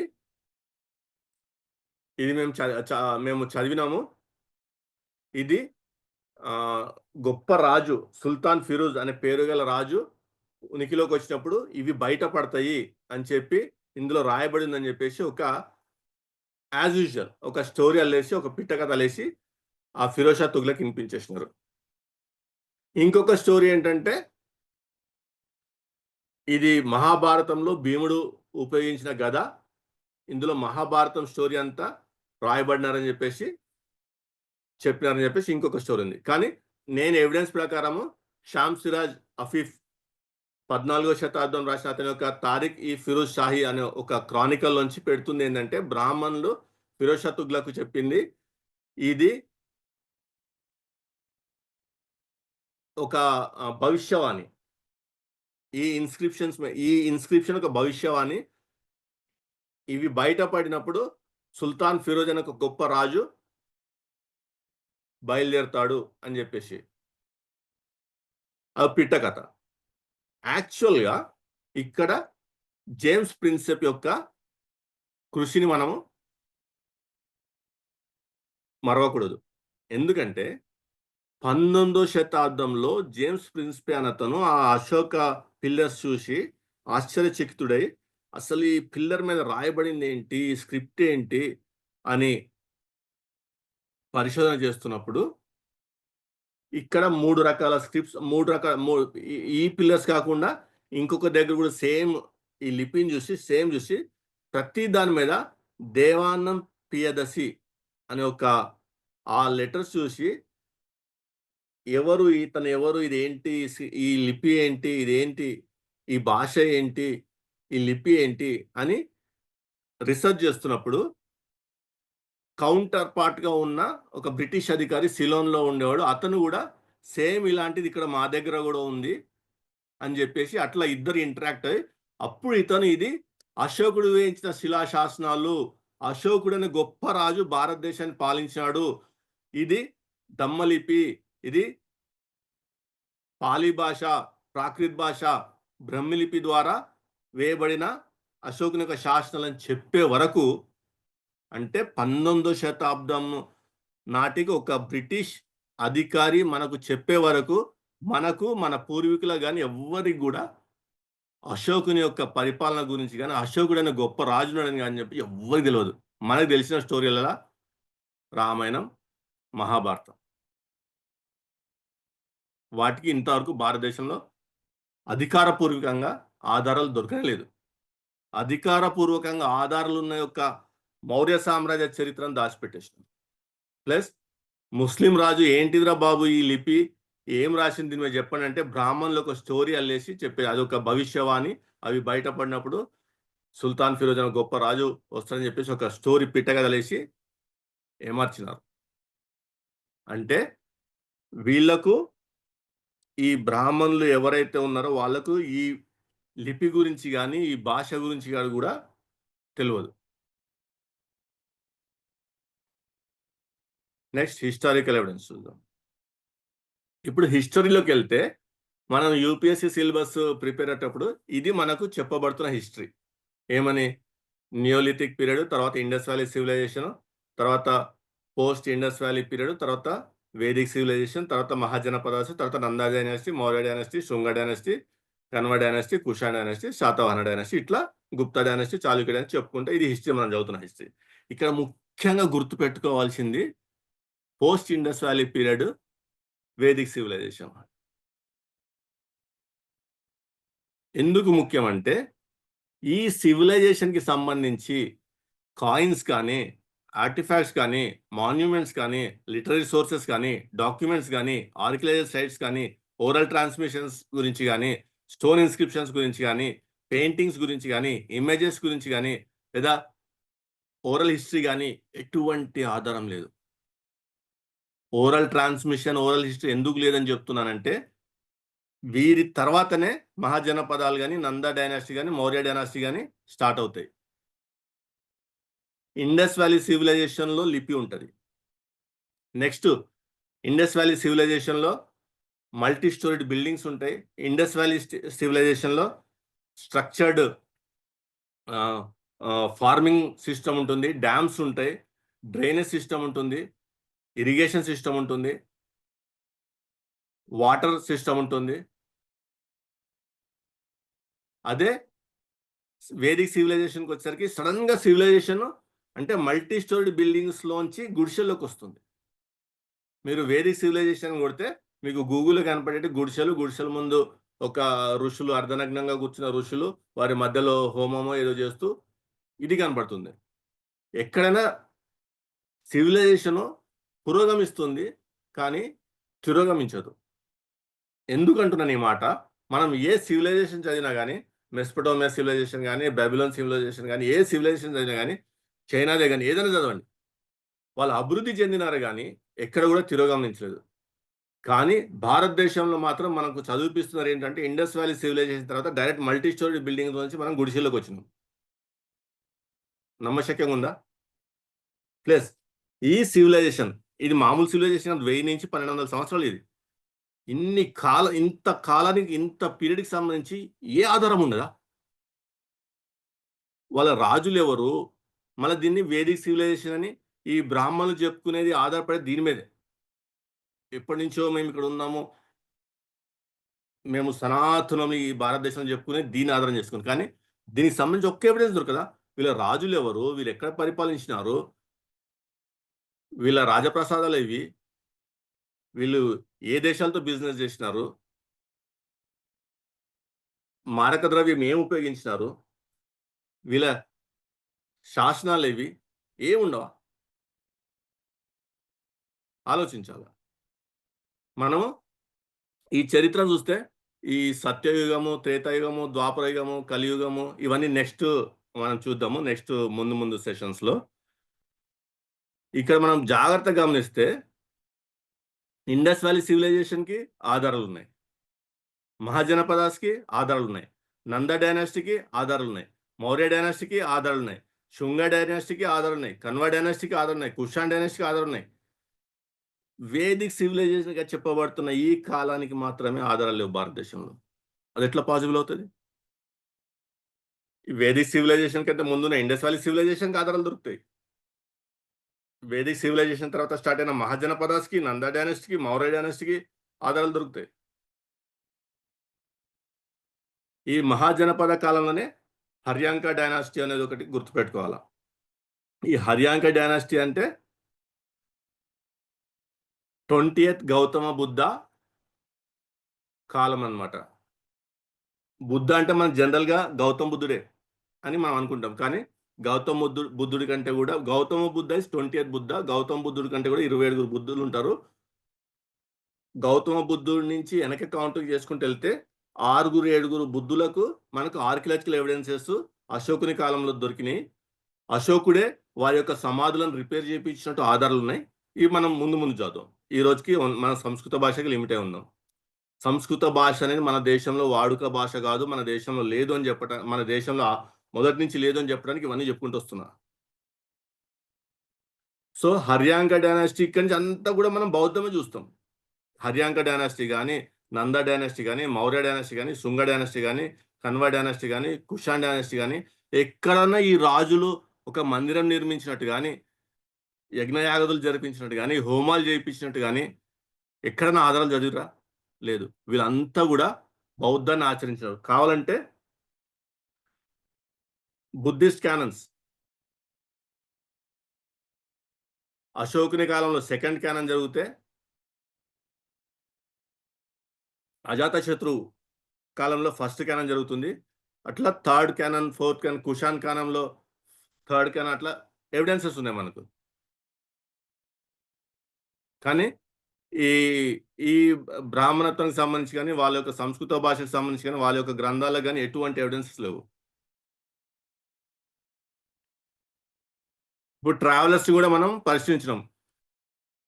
హ్యూయన్ సాంగ్, ఇస్సింగ్, మెగాస్థెనిస్, అల్బురని వీళ్ళందరిని చూసినాం. వీళ్ళు ఎక్కడ కూడా బ్రాహ్మణ సాహిత్యం గురించి గాని, ఆ సంస్కృత భాష గురించి గాని, ఆ అష్టాధ్యాయి గురించి గాని, లేపోతే దేన్ని మెన్షన్ చేయట్లేదు. ఒక అల్బురుని కాలానికొచ్చేసరికే స్టార్ట్ అవుతుంది. అంటే 10th సెంచరీ, 11th సెంచరీ కాలంలోనే పురాణాలు అట్లా స్టార్ట్ అవుతూ వస్తూ ఉంటది.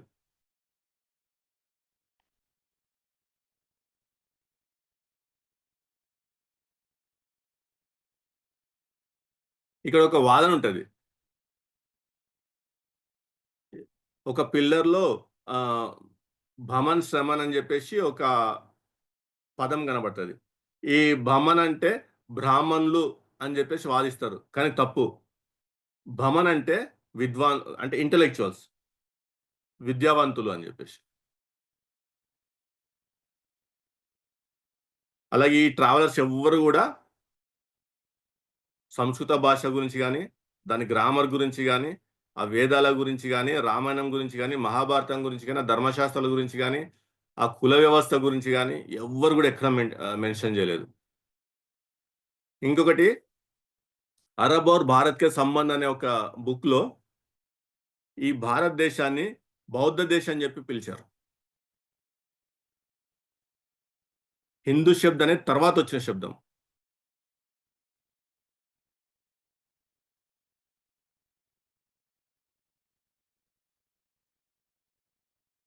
అల్బురినిక అంటే 11వ శతాబ్దానికి గాని ఈ పురాణాల గురించి, మెన్షన్ చేయటం చూస్తాం మనం. సో, ఇక్కడ ఏంటంటే, ఇప్పుడు సంస్కృత భాష, దేవభాష, సంస్కృత భాష, మన భారతదేశ భాష అన్నిటికి మాతృభాష, మూల భాష అయ్యుంటే, ఎవ్వరు కూడా సంస్కృత భాషని ఎందుకు ఉపయోగించినట్టు ఆధారాలు లేవు. ఎవరు కూడా సంస్కృత భాషను ఉపయోగించుకొని శిలాశాసనాలు గాని, వాళ్ళ అధికారిక భాష గాని ఎక్కడా గుర్తించలేదు. ఇవన్నీ క్వెషన్స్ ఒస్తాయి. ఇట్లా వచ్చినప్పుడు ఇది ఎప్పుడు గూడా నేటివ్ లాంగ్వేజ్ కాదు అన్నదే తెలుస్తది మనకి.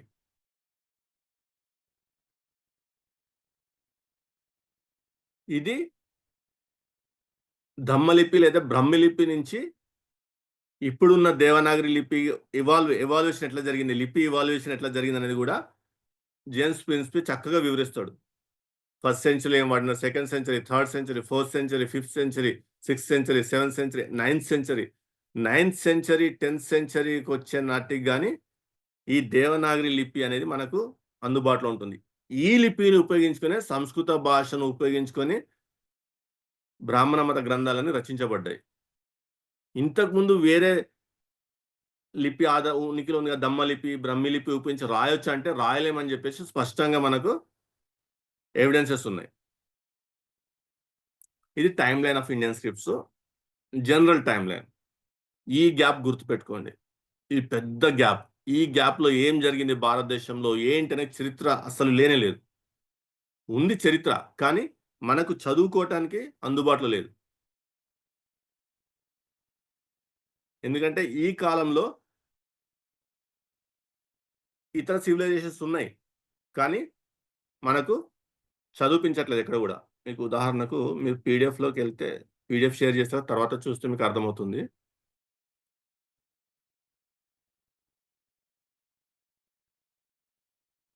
ఇదిగోండి. మాల్వా కల్చర్ అని, అహర్బనస్ కల్చర్ అని రైట్ సైడ్ పేజ్ చూడండి. నేను రాసిపెట్టాను ఇక్కడ. 1700 బీసీ నుంచి 1500 బీసీ వరకు మాల్వా కల్చర్ అని, 2100 బీసీ నుంచి 1500 బీసీ వరకు అహర్బనస్ కల్చర్ అని, 2000 బీసీ నుంచి 1500 బీసీ వరకు ఓసీపీ కల్చర్ అని, 2000 బీసీ నుంచి 1800 బీసీ వరకు సవాల్దా కల్చర్ అని, 1500 BC to 750 BC Chiran culture అని, 1400 బీసీ టు 700 బీసీ జార్వే కల్చర్ అని. ఈ కల్చర్స్ అన్నీ గూడా మీరు గూగుల్ చేస్తే మళ్ళీ ఈ కల్చర్స్ గురించి స్పష్టంగా మనకు కనపడుతుంది. కానీ ఎక్కడ గూడా మన ఎడ్యుకేషన్ సిస్టమ్‌లో ఈ కల్చర్స్ గురించి బోధించలేదు. ఈ పీరియడ్‌ని డార్క్ పీరియడ్‌గా చూపించేసి వేదిక్ సివిలైజేషన్ అని చెప్పేసి నామకరణం చేసినారు. మళ్ళా ఈ సివిలైజేషన్ తర్వాత హర్యాంక డైనాసిటీ ఉంది, శిశునాగ డైనాసిటీ ఉంది, నంద డైనాసిటీ ఉంది, మౌర్య డైనాసిటీ ఉంది. ఇవన్నీ కూడా బౌద్ధాన్ని పాటించిన రాజ్యాలు. ఎక్కడ గూడా వీరు హిందూ మతాన్ని పాటించిన ఆధారాలు లేవు. ఇండస్ వ్యాలీ సివిలైజేషన్ గూడా హిందూ మతాన్ని పాటించిన ఆధారాలు లేవు. వాళ్ళ లిపికి సంస్కృత భాషకి సంబంధమే లేదు.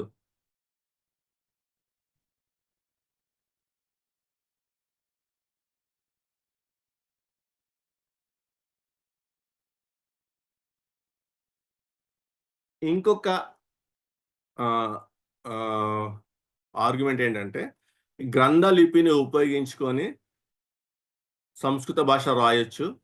ఈ గ్రంథ లిపిని ఉపయోగించుకొనే సంస్కృత భాష గ్రంథాలు రాయొచ్చు అని చెప్పేసి వాదిస్తారు. కానీ ఈ రోజు గూడా మనము చెదురుమదురుగా రాతి ఫలకాలు లేకపోతే రాగి పత్రాల్లో ఈ లిపి ఉపయోగించినట్టు చూసినాం గానీ, ఎక్కడ గూడా ఈ లిపి ఉపయోగించి గ్రంథంను రచించినట్టు ఆధారాలు లేవు. అట్లా చూసినా గానీ, ఇది 6వ శతాబ్దం నుంచి క్రీస్తు శకం 12వ శతాబ్దం వరకు డెవలప్ అయిన స్క్రిప్ట్ ఇది గూడా. దీని తర్వాత వచ్చిన శారదా లిపి ఉంటది. దాన్ని ఉపయోగించి రాసినారన్నా గానీ ఆధారాలు లేవు. శారదా లిపి తర్వాత నగరి స్క్రిప్ట్ ఉంటది. నగరి లిపి నుంచి మళ్ళా దేవనాగరి స్క్రిప్ట్ డెవలప్ అయ్యాయి. దేవనాగరి లిపి నుంచే ఉపయోగించుకొని రాసినారు. ఇక జనరల్‌గా ఒక క్వెషనర్ మనం తయారు చేసుకుంటే, ఇప్పుడు what is the language of Brahmins అంటే సాంస్క్రిట్. వాళ్ళ దేవభాష గూడా సంస్కృతమే. ఆ సంస్కృత భాషకు లిపి ఆర్ ఆల్ఫాబెట్స్ ఉన్నాయంటే, ఆ సంస్కృత భాషకు లిపి లేదు. వాళ్ళ ఒక బ్రాహ్మణ సనాతన ధర్మ గ్రంథాలు రాసుకుంటానికి ఉపయోగించిన భాష ఏదంటే సంస్కృత భాష. మరి ఆ సంస్కృత భాషను ఉపయోగించుకొని రాసిన గ్రంథాలు ఏ లిపి ద్వారా గ్రంథస్థం చేసినారంటే దేవనాగరి లిపి. అంటే దేవనాగరి లిపి ఉనికిలోకి ఎప్పుడు వచ్చింది నెక్స్ట్ ప్రశ్న ఏసుకుంటే క్రీస్తు శకం 9వ శతాబ్దము.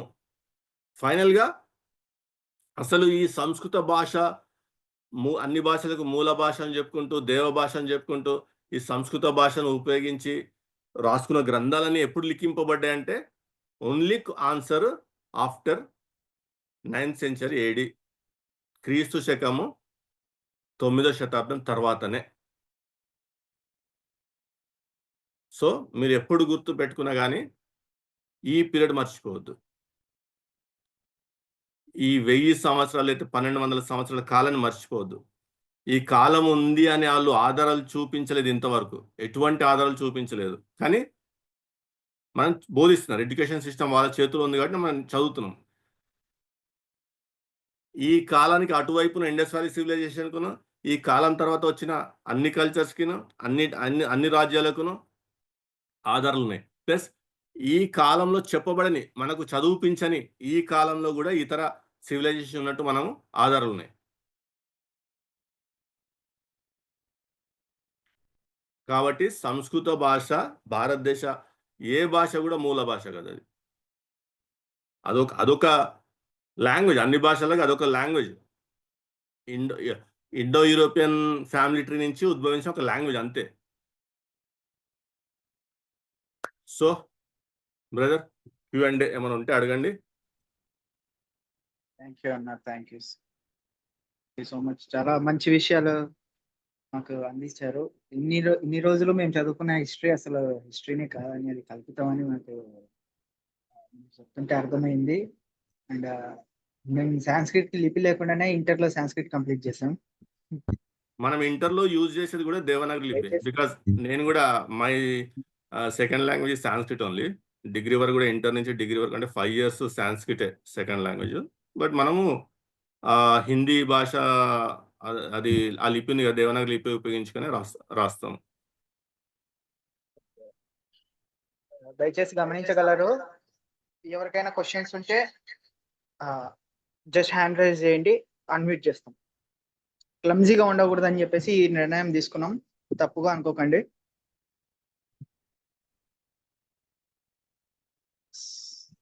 ప్రైజ్ లార్డ్ అన్న. హలో బ్రదర్ అడగండి. Praise lord. అయితే ఇప్పుడు వేదిక్ పీరియడ్ అనేది లేకపోతే ఈ వేదాస్ అనేది ఆఫ్టర్ 1080, నేను అంబేద్కర్ రాసిన బుక్ లో కూడా చూశాను. ఆయన చెప్పింది ఏంటంటే వేదాస్ అనేవి 12 ADకి 11 ADకి డేట్ అవుతున్నాయి కదా అని ఆయన చెప్పిన దాంట్లో నేను చదివాను. అయితే ఇప్పుడు ఈ 12 ADకి ముందు అసలు వాళ్ళకి బుక్స్ లేవు, గ్రంథాలు లేవా? ఇప్పుడు నేను మీకు భండార్కర్ ఓరియల్ ఇన్స్టిట్యూట్ వారి యొక్క మ్యానుస్క్రిప్ట్ ఎవిడెన్స్ కూడా పెట్టాను. ఆ ఎవిడెన్స్ కూడా క్రీస్తు శకము 10వ శతాబ్దం తర్వాత లభించిన మ్యానుస్క్రిప్ట్స్ అవి. ఒకవేళ భారతదేశంలో వీళ్ళు చెప్తున్న ఈ సనాతన ధర్మం కానీ, వీళ్ళు చెప్తున్న ఈ సంస్కృత భాష కానీ ఆది నుండి ఉపయోగిస్తూ వస్తే మనకు లభ్యంలో ఉండాలి కదా. ఎందుకంటే అశోకుని కాలం నుంచే రిటర్న్ సిస్టమ్ స్టార్ట్ అయింది. ఎందుకంటే అశోకుడే మనకు ఎవిడెన్స్ శిలాశాసనం వేయించినాడు.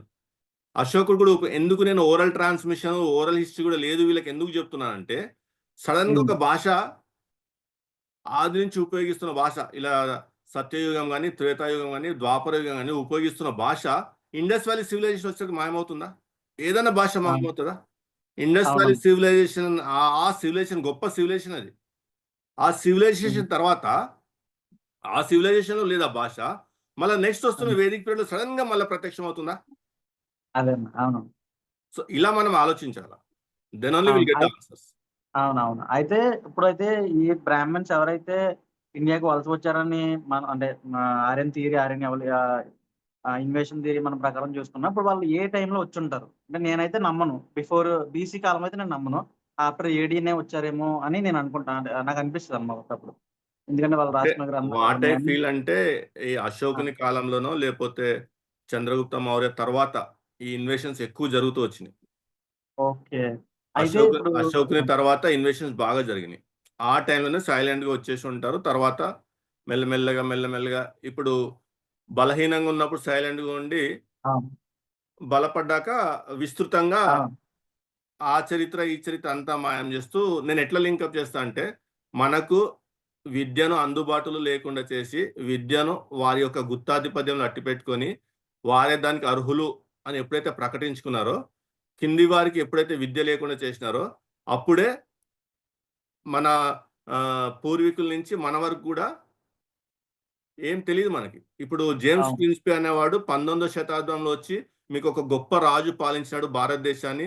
గొప్ప చరిత్ర ఉంది మీ దేశానికి.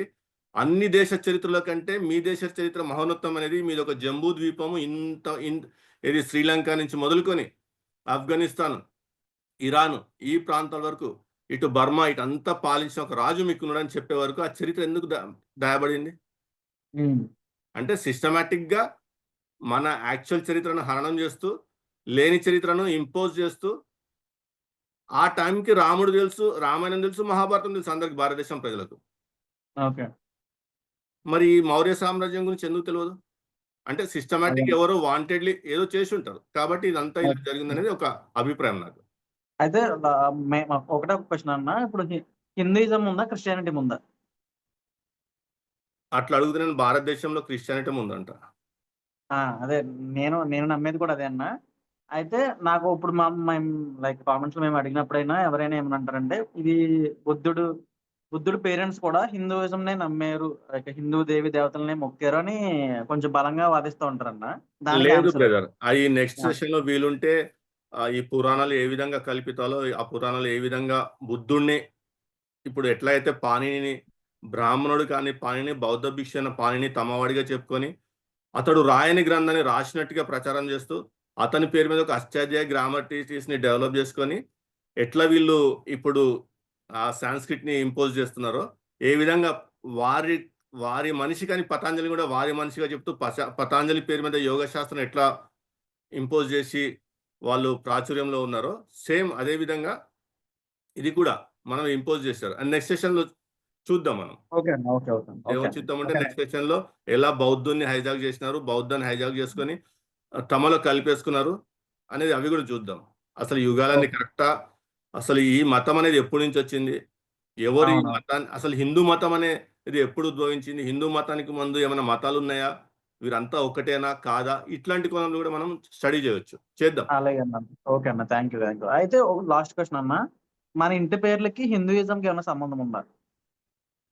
లేదు బ్రదర్. ఇప్పుడు నా ఇంటి పేరు తీసుకుంటే, నా ఇంటి పేరు కమ్మల్లో ఉంటుంది. నా ఇంటి పేరు ఆహ్, మాలల్లో ఉంటుంది.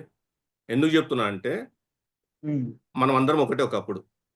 అవును. అవునన్న. తర్వాత వీళ్ళు తీసుకొచ్చిన డివిజన్స్. ఎందుకంటే, ఇంటి పేరే గాదు, నా గోత్రం గూడా మాలలకుంటుంది, కమ్మలకుంటుంది.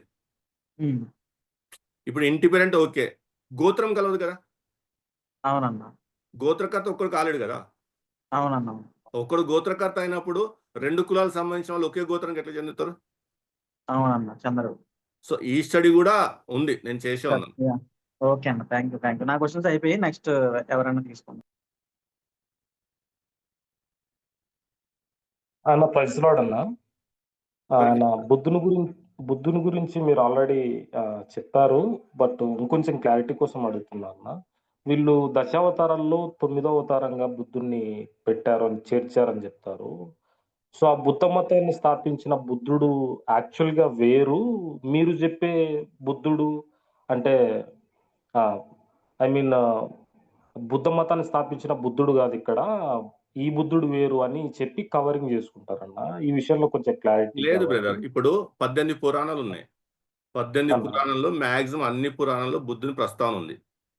ఆ బుద్ధుడు ఓకే. ఎవరికి పుట్టినాడనే ప్రస్తావన ఉంది. ఆ బుద్ధుడి యొక్క అన్న. కుమారుడు రాహుల ప్రస్తావన ఉంది. ఆ బుద్ధుడి యొక్క అవునన్న. సమకాలికుడు ఆయన ప్రస్తావన ఉంది. అవును. హ్మ్. సో, అన్న. వారి పురాణాల్లో ఈ బుద్ధుడు గాకుండా వారొకసారి గౌతమ బుద్ధుడని మెన్షన్ చేసినాక, గౌతమ బుద్ధుడి యొక్క తల్లిదండ్రుల పేర్లు మెన్షన్ చేసినాక, గౌతమ బుద్ధుడి యొక్క సమకాలికుల పేర్లు మెన్షన్ చేసినాక, గౌతమ బుద్ధుడి యొక్క కుమారుడి పేరు మెన్షన్ చేసినాక, నేను చెప్పే బుద్ధుడు, వాళ్ళ బుద్ధుడు ఒకటి కాదంటే ఎట్లా నమ్ముతాం? అదే అన్న. అయితే నేనన్నా తప్పుండాలా? లేదా వారి పురాణాలన్నా తప్పుండాలా? అంతే గదన్న. హ్మ్. క్లారిటీ వచ్చిందన్న. ఒకవేళ ఆహ్, సరే అన్న. ఈ ఈ విషయంలో క్లారిటీ వచ్చింది. ఇప్పుడు ఇండస్ సివిలైజేషన్‌కి సంబంధించి ఈ వాళ్ళు అమ్మ తల్లి విగ్రహాన్ని పూజించేవారు. తర్వాత పశుపతి మూపురం కలిగిన ఎద్దును ఆరాధన చేసేవాళ్ళని చదువుకున్నామన్నా. సో ఈ పశుపతి శివుడే, ఎవరో కాదు శివుడే అక్కడ. అమ్మ తల్లి ఎవరో కాదు ఆది పరాశక్తి. అక్కడి నుంచి త్రిమూర్తులు. సో ఈ పంచాయతీ అంతా వచ్చింది. సో మాదే ఆరిజిన్ ఇక్కడ ఉంది అన్నట్టుగా కవర్ చేస్తారన్న ఇందులో క్లారిటీ కోసం అడుగుతున్నా. దీనికి నేను ఎట్లా ఆన్సర్ ఇస్తానంటే, పశుపతి ఇండస్ వ్యాలీ సివిలైజేషన్ ఉన్నప్పుడు అతడు వేదిక్ సివిలైజేషన్ కంటిన్యూ ఉండాలి. వేదిక్ సివిలైజేషన్ తర్వాత వచ్చిన ఈ బుద్ధిస్ట్ సివిలైజేషన్స్ ఏవైతే ఉన్నాయో, ఈ హర్యాంక డైనాసిటీ కానీ, శిష్నాగ డైనాసిటీ కానీ, మౌర్య డైనాసిటీ కానీ, నంద డైనాసిటీ కానీ, ఈ కుషాన్ డైనాసిటీ కానీ, వీళ్ళందరూ బౌద్ధాన్ని ఎందుకు ఫాలో అయ్యారని గట్టిగా చెప్తామంటే, వీళ్ళ డైనాసిటీ పీరియడ్స్ లోనే బుద్ధిస్ట్ క్యానన్స్ జరిగినాయి. ఓకే. ఎక్కడ కూడా ఈ పశుపతి యొక్క ప్రస్తావన ఉండదు. పశుపతిలో అక్కడ చూపిస్తున్న విగ్రహంలో మెడలో ఆ పాము అనేది ఉండదు. నాగుపాము ఏదో ఉంటుంది శివుని మెడలో, ఉండదు. ప్లస్ ఈ పశుపతి యొక్క విగ్రహాన్ని ఇప్పుడు మీరు మా తెలంగాణ కాబట్టి మేము ఆదిలాబాద్ ఈ ప్రాంతంలో ఉన్న గోండు జాతిని మేము విజిట్ చేసినప్పుడు సేమ్ అటువంటి విగ్రహమే, అటువంటి వేషధారణ గల వాళ్ళ యొక్క గ్రామ దేవతలు ఉంటారు. ప్లస్ ఇప్పుడు ఆదిశంకరాచార్యుడు వచ్చి శైవ మతాన్ని ప్రచారం చేయక ముందు మరి ఈ పశుపతి ఆరాధన గాని, అతని మందిరాలు గాని ఇవన్నీ ఎటుపోయినాయి. ఇప్పుడు ఆదిశంకరాచార్యుడు వచ్చి కదా ఆ అద్వైత వేదాంతాన్ని స్థాపించి శైవ మతాన్ని స్థాపించి ఈ బౌద్ధ పరామాలను ఆక్రమించుకున్న శైవ మత సంబంధిత మందిరాలుగా మార్చినప్పుడు అంతకుముందు ఏది మరి ఆయన గురువు ఏ మతంలో ఉండేవాడు, ఆయన గురువు ఎవరిని ఫాలో అయ్యాడు, ఆయన గురువు ఏం నేర్చుకున్నాడు, ఆయన గురువు పేరేంటి, ఈ చరిత్ర ఎందుకు దాచిపెడుతున్నారు వీళ్ళు? మరి కంటిన్యూటీ ఉండాలి కదా మనకి. అవునన్నా, కంటిన్యూటీ లేదు ఇక్కడ. కరెక్ట్ పాయింట్ అన్న. మూపురం కలిగిన ఎద్దు అది శివుడి వాహనమే కదా, మేము నంది అంటాము, ఎద్దు నంది ఏం తేడా లేదు. సో అని అట్లా కవర్ చేస్తారన్న. కానీ ఇప్పుడు నాకు ఇప్పుడు మనకు ఇండస్ వ్యాలీ సివిలైజేషన్ లో దొరికిన అటువంటి ఎద్దుే మనకు మన క్యాపిటల్ సిటీ అమరావతి ఉంది కదా, ఆంధ్ర క్యాపిటల్ సిటీ, అక్కడ బుద్ధిస్ట్ ఎక్స్కవేషన్స్ లో దొరికింది. అంటే ఆ సివిలైజేషన్ ఈ సివిలైజేషన్ కి లింక్ ఉంటుంది. సేమ్ ఇట్లాంటిదే తమిళనాడు ఎక్స్కవేషన్ లో దొరుకుతుంది. అంటే అక్కడి నుంచి ఇక్కడ వరకు సివిలైజేషన్ ఒకటే ఉంటుంది. వీళ్ళు ఈ మధ్యలో చెప్తున్న వేదిక్ సివిలైజేషన్ సంబంధించి ఎటువంటి ఆధారాలు ఎందుకు దొరకట్లేదు మరి? అవునన్నా, కరెక్ట్ పాయింట్. అసలు లేవు, ఎవిడెన్సెస్ లేవు అసలు. గాట్ ద ఆన్సర్ అన్న. మీరు అద్వైత సిద్ధాంతం అన్నారు కాబట్టి ఇంకొక చిన్న క్వశ్చన్, అది ఇర్రిలవెంట్ ఏమో, బట్ సమయం వచ్చింది కాబట్టి. ఇప్పుడు ఈ అద్వైత, ద్వైత, విశిష్టాద్వైత, శుద్ధాద్వైత, భేద తత్వం, ఈ 5 ఒకదానికొకటి పొంతన లేవు కదన్నా. మళ్ళీ అన్ని తీసుకొచ్చి ఈ హిందూ మతంలోనే డంప్ చేశారు. అదే నేను ఇందాక చెప్పింది. నెక్స్ట్ సెషన్స్ లో అసలు హిందూ మతం ఎప్పుడు వచ్చింది, హిందూ మతానికి ఉన్న మతాలు ఏంటి, ఆ మతాలకు ఒక్కొక్కరికి పొంతన ఉందా, అందరు కలిసి శివుని పూజించవచ్చా, అందరు కలిసి విష్ణువుని పూజించవచ్చా, అందరు కలిసి దేవిని పూజించవచ్చా, ఇవన్నీ చూద్దాం నెక్స్ట్ సెషన్స్ లో. సూపర్ అన్న, thank you. Now will wait for. ఇప్పటికైతే అంతేలన్న క్వశ్చన్. ఆ తర్వాత ఇంకొకటి అన్న, ఈ ఇండస్ మన సింధు వాళ్ళకి తర్వాత ఆర్యన్ వాళ్ళకి దశరాజ గణ యుద్ధం అని 10 మందిరాలతో జరుగుతుంది కదన్న యుద్ధము. ఇందులో అవునన్నా, ఇందులో ఎగ్జాక్ట్ గా వాళ్ళు మన సింధువులను ఓడించడానికి, అంటే ఊరికి జస్ట్ రఫ్ గా ఆన్సర్ ఇవ్వడన్నా సరిపోతుంది. వాళ్ళు ఏ విధంగా మనల్ని ట్రాప్ చేశారు, మన సింధు వాళ్ళను ఓడిపోవడానికి మన సైడ్, సింధు వాళ్ళ సైడ్ ఉన్న బలహీనతలు ఏంటి అన్నట్టుగా కాస్త ఏమైనా క్లారిటీ ఇస్తారన్నా? నేను అర్థం చేస్తున్నంటే ఆ ఇరిగేషన్ సిస్టమ్ ఎక్కువ ఉండేది అప్పుడు ఇండస్ వ్యాలీ సివిలైజేషన్ లో. డ్యామ్స్ అవన్నీ కన్స్ట్రక్టే ఉండేది. డ్యామ్ ఏదో అంటే అది తీసేయటం వల్ల ఫ్లడ్డింగ్ లో వీళ్ళంతా వెళ్ళిపోయినారని చెప్పేసి ఉంటుంది. మీకు ఇంకోటి ఏంటంటే దశరాజ యజ్ఞంలో మహాభారతం కూడా స్టోరీ సిమిలర్ గా ఉంటుంది. అవునన్నా, అందులో వశిష్ఠుడు, ఈ సుధాముడు, ఇప్పుడు ఈ మన్వాళ్ళది మహాభారతము, తాతలది దశరాజ యుద్ధం అనుకోండి. ఓకే ఓకే అన్నా. సేమ్ అయ్యే పేర్లు వాళ్ళ వంశస్థులే వాళ్ళే కంటిన్యూ అవుతా ఉంటారు. అవునన్నా అవునన్నా. అందులో కూడా ఇప్పుడు మనము కృష్ణుడు ఇంద్రుడు వర్షం కురిపిస్తే ఇంద్రుడి మధ్య కృష్ణుడి మధ్య గొడవ జరిగినప్పుడు వర్షం కుమ్మరిస్తుంటే మౌంటైన్ చిటికెనెల మీద లేపేసి అందరిని కాపాడుకుంటారు ఉంటారు. అది కూడా మీకు వేదాల్లో కనబడుతుంది ఆ స్టోరీ కూడా. అవునన్నా, అవునన్నా. వేదాల్లో అసలు వేదాలకు సంబంధం లేని జైన మతాన్ని స్థాపించిన వీళ్ళు పార్శ్వనాథుడు, ఋషభనాథుడు వీళ్ళ గురించి అసలు ఎట్లా రాసుకున్నారన్న? వాళ్ళు నచ్చకనే పక్కన జైన మతం అనే కుంపెడు పెడితే మళ్ళీ వాళ్ళని తీసుకొచ్చి ఆ ఈ ఇదేంటన్నా 10వ అవతారంగా అదేదో వస్తది కదా ఒకటి, కల్కి అవతారం. ఆ కల్కి అవతారంలో భాగంగా ఇతను కూడా ఈ ఋషభనాథుడే రావచ్చు అన్నట్టుగా అది ఒక స్టోరీ ఉందన్న. అది వేద నాగరికతకు సంబంధించి పుస్తకంలోనే అన్ని చదువుకున్నాను. కలిపేస్తున్నారు బ్రదర్. అన్ని ఏంటంటే ఇప్పుడు పాణిని ఎట్లా కలుపుకున్నారో, పతాంజలిని ఎట్లా కలుపుకున్నారో అంటే అవును. ఇప్పుడు నేను ఈ ఏరియా వాడిని, ఈ ప్రాంతం వాడిని అని చెప్పుకోవటానికి నేను నా పూర్వీకులు ఇక్కడ వారే, వీళ్ళు నా పూర్వీకులు, వీళ్ళు అని ఒక లీనియేజ్ క్రియేట్ చేసుకున్నాను నేనే. జస్ట్ ఆన్ అవునన్నా. బుక్స్ అంతే. ఆన్ గ్రౌండ్ గానీ, అవును. అండర్ గ్రౌండ్ గానీ ఏముండదు. వీళ్ళ అవునన్నా. సాహిత్యంలో, వీళ్ళ మత గ్రంథాల్లోని ఇవన్నీ ఉంటాయి. అవునన్నా. ఇందాక వారి తత్వం కూడా చెప్పారు మీరు. ఇంకా నెక్స్ట్ మీరు తీసుకుపోయే టాపిక్ లో ఇవంతా కవర్ అవుతాయిలేనా, ఇబ్బంది ఏం మాక్సిమం లేదు. కవర్. ఒక 2-3 సెషన్స్ అయితే కానీ మీకు క్లారిటీ రాదు.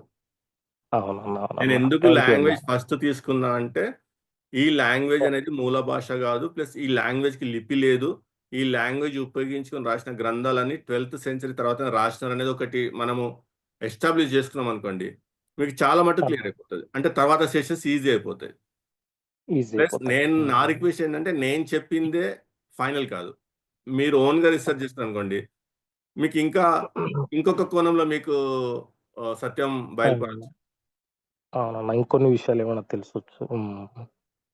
అవునన్నా. అంతేనా నా వరకు? ఇంకెవరైనా క్వెషన్స్ అడుగుతారు? త్వరగా హ్యాండ్ రైజ్ చేయండి ఎవరైనా.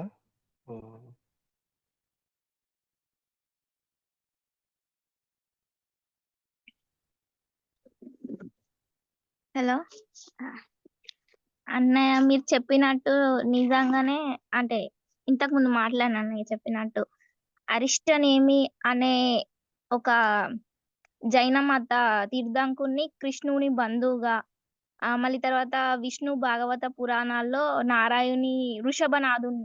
నారాయణునిగా ప్రస్తావించడం జరిగింది. ఇది హిస్టరీ బుక్, ఇండియన్ హిస్టరీ.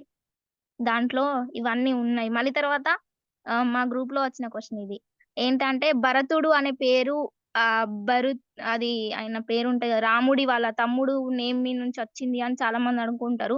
కానీ ఇక్కడ ఏముంటదంటే, వృషభనాథుడు అని అనేవాడు ఉంటారు. ఆయన రెండో కొడుకు పేరు భరతుడు. అతని పేరు మీదగానే భారతదేశమునకు ఆ పేరు వచ్చిందని జైన సాహిత్యం చెప్తది. ఆ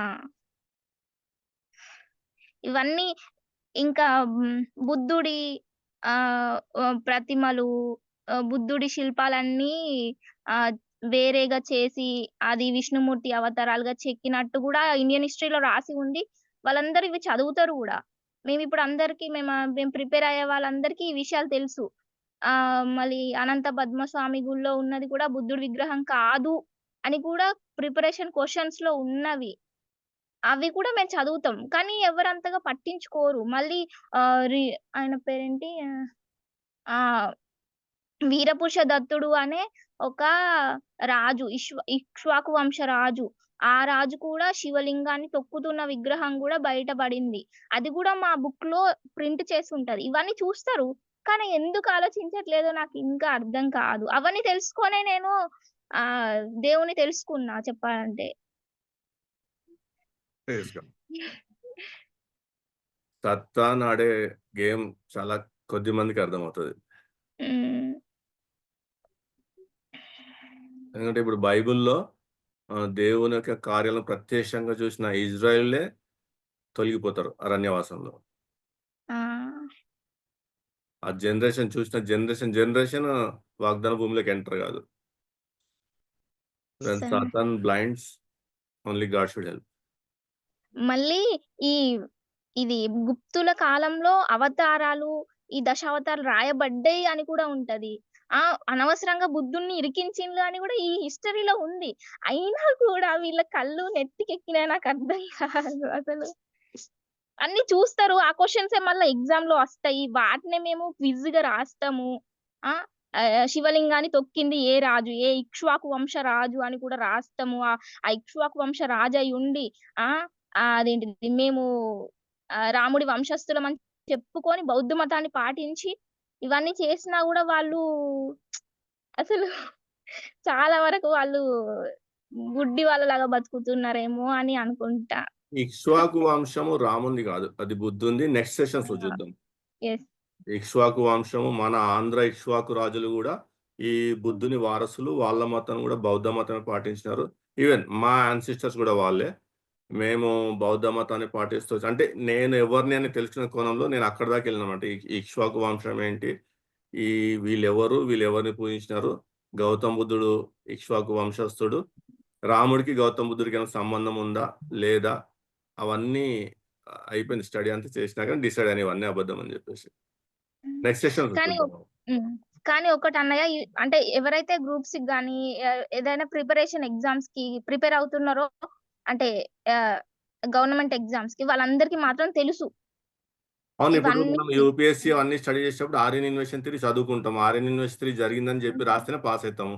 మళ్ళా బయటికొస్తే హ్మ్. ఏమని వాదిస్తారు?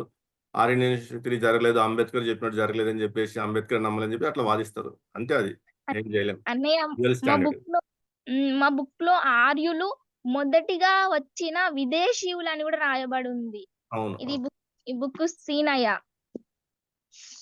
His author Seenaiah. ఈ బుక్‌లో అట్లా రాయబడి ఉంది. అది గూడా చూస్తారు గానీ, ఏమో అన్న ఇంకెవరైనా మాట్లాడాలంటే మాట్లాడండి. Hello. Praise the Lord, sir. Praise the lord. Sir, my questions are direct and simple. So, sir, what is the religion before Buddhism and Jainism and their language? In India, there is no religion before Buddhism and Jainism, like Hindu religion. మీ అనుమానం ఏంటంటే సనాతన ధర్మం అన్నారు కదా! అదేనా మనదని మీ యొక్క question. But ఈ ధర్మము సనాతన ధర్మం అని చెప్పింది కూడా బుద్ధుడే. యశ ధర్మ సనాతన ధమ్మ అని చెప్పేసి బుద్ధుడు చెప్తాడు. దాన్నే వీళ్ళు సనాతన ధర్మంగా ప్రాచుర్యం తెచ్చుకున్నారు. అసలు Language, వాళ్ళ కల్చర్ గాని, వాళ్ళ లాంగ్వేజ్ గాని మనం యూజ్ చేసేవాళ్ళం కాదు. hello. చెప్పండి. వింటున్నా. Sir, Buddhism ముందర sir ఏ లాంగ్వేజ్ మాట్లాడేవాళ్ళు? అంటే బుద్ధి ఈవెన్ ఇప్పుడు గౌతమ్ బుద్ధ మనకు వాళ్ళ దొరికిన పేరెంట్స్ ఎవిడెన్సెస్ ప్రకారము హర్యాంక డైనాసిటీ నుంచి మనకు ఎవిడెన్సెస్ ఉన్నాయి. Haryanka dynasty Indus valley civilization తర్వాత మనకు డైరెక్ట్ ఎవిడెన్సెస్ దొరికేది హర్యాంక డైనాసిటీ. ఓకే. అక్కడి నుంచే మనకు అన్ని ఎవిడెన్సెస్ ఉన్నాయి. వాళ్ళ రిటర్న్ ఫామ్‌లో మనకు ఎవిడెన్సెస్ దొరికింది మౌర్య డైనాసిటీ నుంచి, అశోకుడి కాలం నుంచి.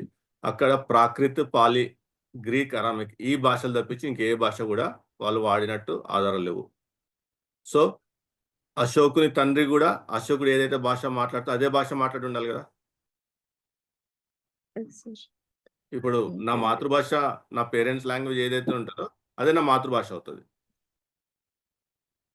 Okay. So it's Prakrit language sir yeah! Before Prakrit. Buddhism. Yeah! Language and there is no particular region అంటే పిక్టోరికల్ ఇట్లానే వాళ్ళు అంటే అంటే ఇండస్ పూజించడం వ్యాలీ కానీ ఇలా ఉండేదా? ఇండస్ వ్యాలీ సివిలైజేషన్ తర్వాత హ్మ్. ఇప్పుడు రాజగిరి ఐడియా ఉందా? Yeah sir. I Rajagiri listened it. దాని బ్యాక్‌గ్రౌండ్ ఐడియా ఉందా మీకు? అంత డెప్త్ లేదు సార్. అది క్యాపిటల్ సిటీ. ఓకే. గౌతమ బుద్ధుడికి అక్కడ వీడిది ఏర్పాటు చేస్తారు. ఆ రాజు గౌతమ బుద్ధుడు కంటెంపరరీ. ఓకే. ఆ అండ్ సార్ ప్రాంతంలో ఓల్డెస్ట్ పిక్టోరియల్ లాంగ్వేజ్ ఒకటి దొరికింది. కాకపోతే దాన్ని కుడ్ నాట్ డెసిఫర్ అన్నమాట. Okay. And sir oldest language in the world is it Sumerian or Akkadian or ఏమో oldest language in the world? నేనైతే హిబ్రూ లాంగ్వేజ్ సుమేరియన్ అని, అకాడియన్ అని, ఈజిప్షియన్ అని చెప్పేసి ఉన్నాయి సార్. సో మీరు ఎవిడెన్స్ బేస్డ్ ఏమన్నా ఓల్డెస్ట్ లాంగ్వేజ్ ఏముండొచ్చు? నేను ఎవిడెన్స్ బేస్డ్ విత్ ఎవిడెన్సెస్ అంటే క్యూనిఫామ్ ఇవన్నీ దొరికినా గానీ బీయింగ్ ఎ బిలీవర్ అని కాదు. I believe Hebrew language is the oldest language. Oh, okay, sir. Sir, Tamil oldest language like a Devanagari lipi, Tamil is the it is oldest language. oldest. How many centuries back, sir? Years back. 3rd century BC ముందు కూడా inscriptions దొరికినాయి.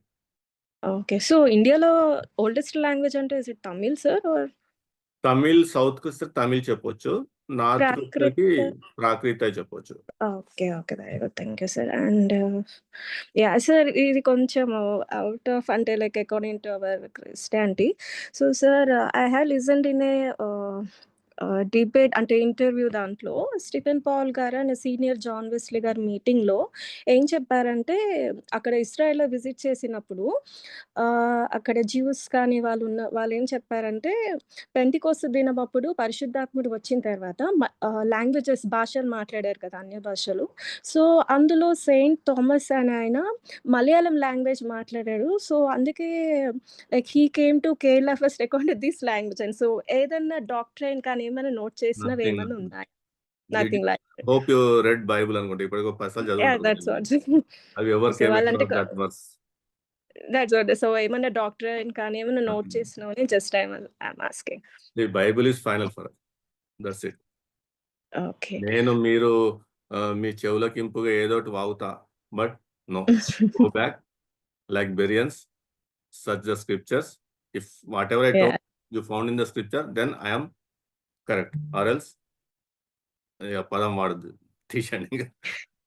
Okay sir. And Malayalam language ఎన్ని centuries back sir, ఏమని idea? Malayalam వచ్చేసి 3rd 4th centuries. Telugu, Malayalam, Kannada ఇవన్నీ కంటెంపరీగా develop అయినాయి. Oldest వచ్చేసి Tamil. Okay. Okay sir, that's all sir. Thank you so much. Praise lord brother. Praise lord చెప్పండి. బ్రదర్, నాకు కొన్ని డిస్ట్రక్షన్ ఆఫ్ బుద్ధిస్ట్ మానస్ట్రీస్ మీద కొంచెం డౌట్స్ ఉన్నాయి బ్రదర్. లైక్ షవైట్ ఇంకా వైష్ణవైట్ ది కాన్ఫ్లిక్ట్ మీద. నెక్స్ట్ సెషన్ లో కవర్ చేద్దాం కదా, మాక్సిమం నెక్స్ట్ సెషన్ కానీ, ఆ తర్వాత సెషన్ కానీ, సెకండ్ సెషన్, థర్డ్ సెషన్ లో కవర్ చేస్తాం. బ్రాహ్మణికల్ రిసర్జెన్స్ అంటే నేను చెప్తుంది ఏంటంటే, ఇందా నుంచి అంటున్నా కదా, హిందూ మతము అనే ఒక మతం, అంటే ఈ హిందూ మతం అనేది కలగురగంప. It's not a single religion.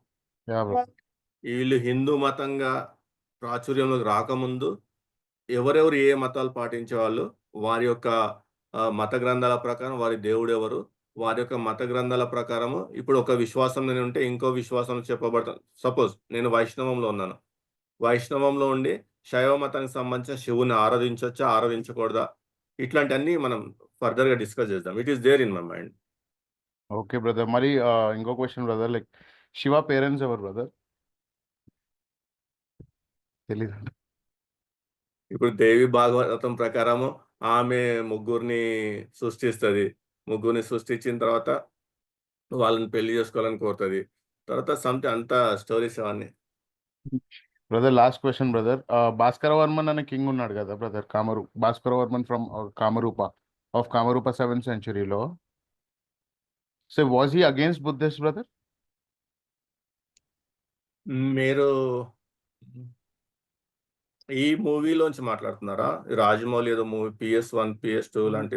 లేదు బ్రదర్, నేను మూవీ చూడను బ్రదర్. లైక్ నార్మల్ నేను చదివింది అడుగుతున్నాను.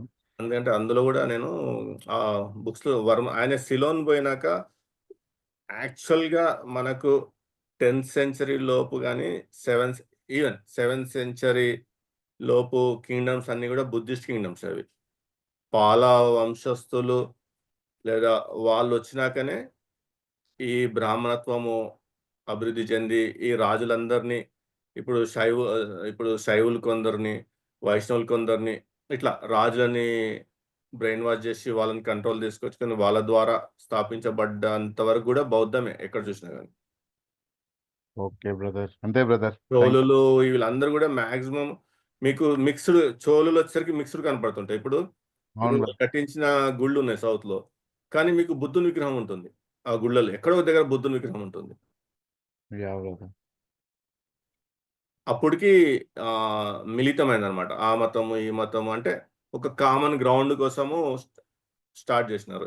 ఇప్పుడు అయ్యప్ప కూడా to build that common ground, ఈ మత గొడవలన్నీ ఈ రూపుమాపటానికే హరిహర పుత్రుడు అని చెప్పేసి శివునికి విష్ణునికి కలిపి పుట్టిన పుత్రునిగా అయ్యప్పను అంటే ఒక కామన్ ప్లాట్ఫామ్ ఎత్తుకోవడం స్టార్ట్ చేసినారు గొడవలు ఏం లేకుండా.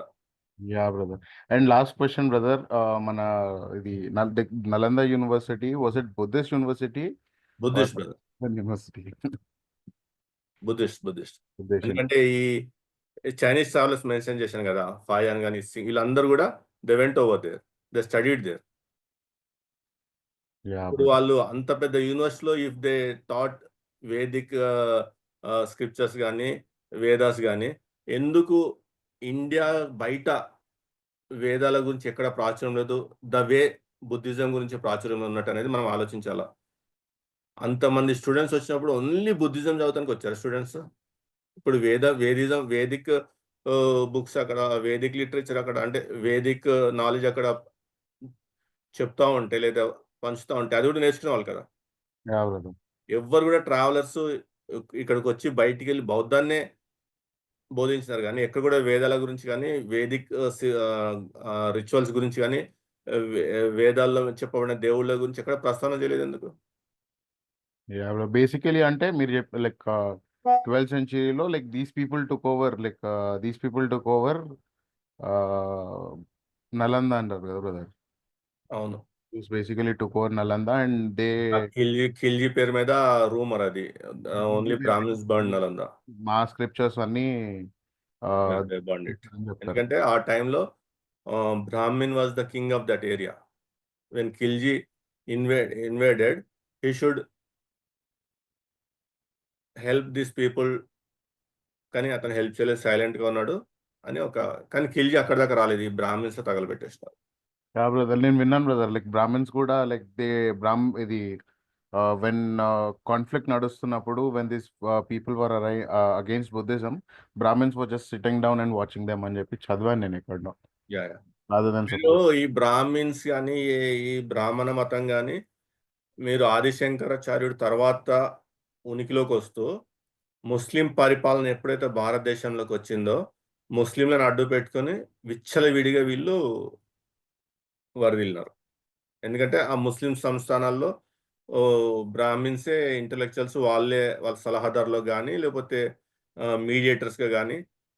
At the same time after Islam Muslim పరిపాలన ముగించిన తర్వాత బ్రిటిష్ పరిపాలన స్టార్ట్ అయినప్పుడు కూడా ఈ అడ్మినిస్ట్రేషన్ సిస్టంలో బ్రాహ్మిన్స్ ఎంటర్ అయ్యి వాళ్ళే మీడియేటర్స్గా ఉండేవాళ్ళు ఆ రాజ్యానికి ప్రజలకు మధ్యలో. అవును brother. Yeah brother, that is what I had brother. Thank you so much brother. Thank you so much అన్న. నిజంగా మీరు మా కోసం టైం తీసుకొని ఇంత సబ్జెక్ట్ చెప్పడానికి మీ టైం స్పెండ్ చేసినందుకు ఇట్స్ రియల్లీ అమేజింగ్ అన్న. ఈ సబ్జెక్ట్ చెప్పేవాళ్ళు లేక చాలా గుడ్డిగా నమ్మేవాళ్ళం, కానీ ఇప్పుడు సబ్జెక్ట్ చాలా హెల్ప్ఫుల్ అవుతుంది. మీ నెక్స్ట్ సెషన్ కోసం చాలా వెయిట్ చేస్తుంటాం అన్న. గాడ్స్ విల్ నెక్స్ట్ సాటర్డే తీసుకుందాం మళ్ళీ సేమ్ టైమింగ్. హిస్టరీ గురించి చెప్తుంటే ఎవరైనా చెప్తే చాలా బోర్ కొడుతుంది, కానీ మీరు చెప్తుంటే చాలా క్లియర్గా ఉంది, చాలా వినడానికి కూడా చాలా ఇంట్రెస్ట్ వస్తుంది అన్న. సో మేము నేను కూడా డౌట్ఫుల్గా ఉండే, ఎందుకంటే 1 year అయింది నేను చెప్పి.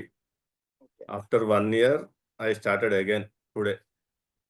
ఓకే, అంటే ఫ్లో అంటే చెప్తూ పోతున్నప్పుడు డిఫరెంట్, బట్ గ్యాప్ వచ్చినాక మళ్ళా, ఎందుకంటే డ్రై సబ్జెక్ట్ ఇది ఒక రకంగా చూడాలంటే. ఎస్ అన్న. అన్న ఒక చిన్న హెల్ప్ అన్న. మీరు ఉండగానే సిస్టర్ జోష్న గారు జియోస్ గురించి స్మాల్ అనౌన్స్మెంట్ చేస్తారు. ఆ తర్వాత వీలైతే మీరే ప్రేయర్ చేసి ఈ సెషన్ క్లోజ్ చేయండి, లేకపోతే బాబీ అని ఉన్నారు మా మధ్యలో. ఓకే, సిస్టర్ జోష్న గారు. Thank you bro.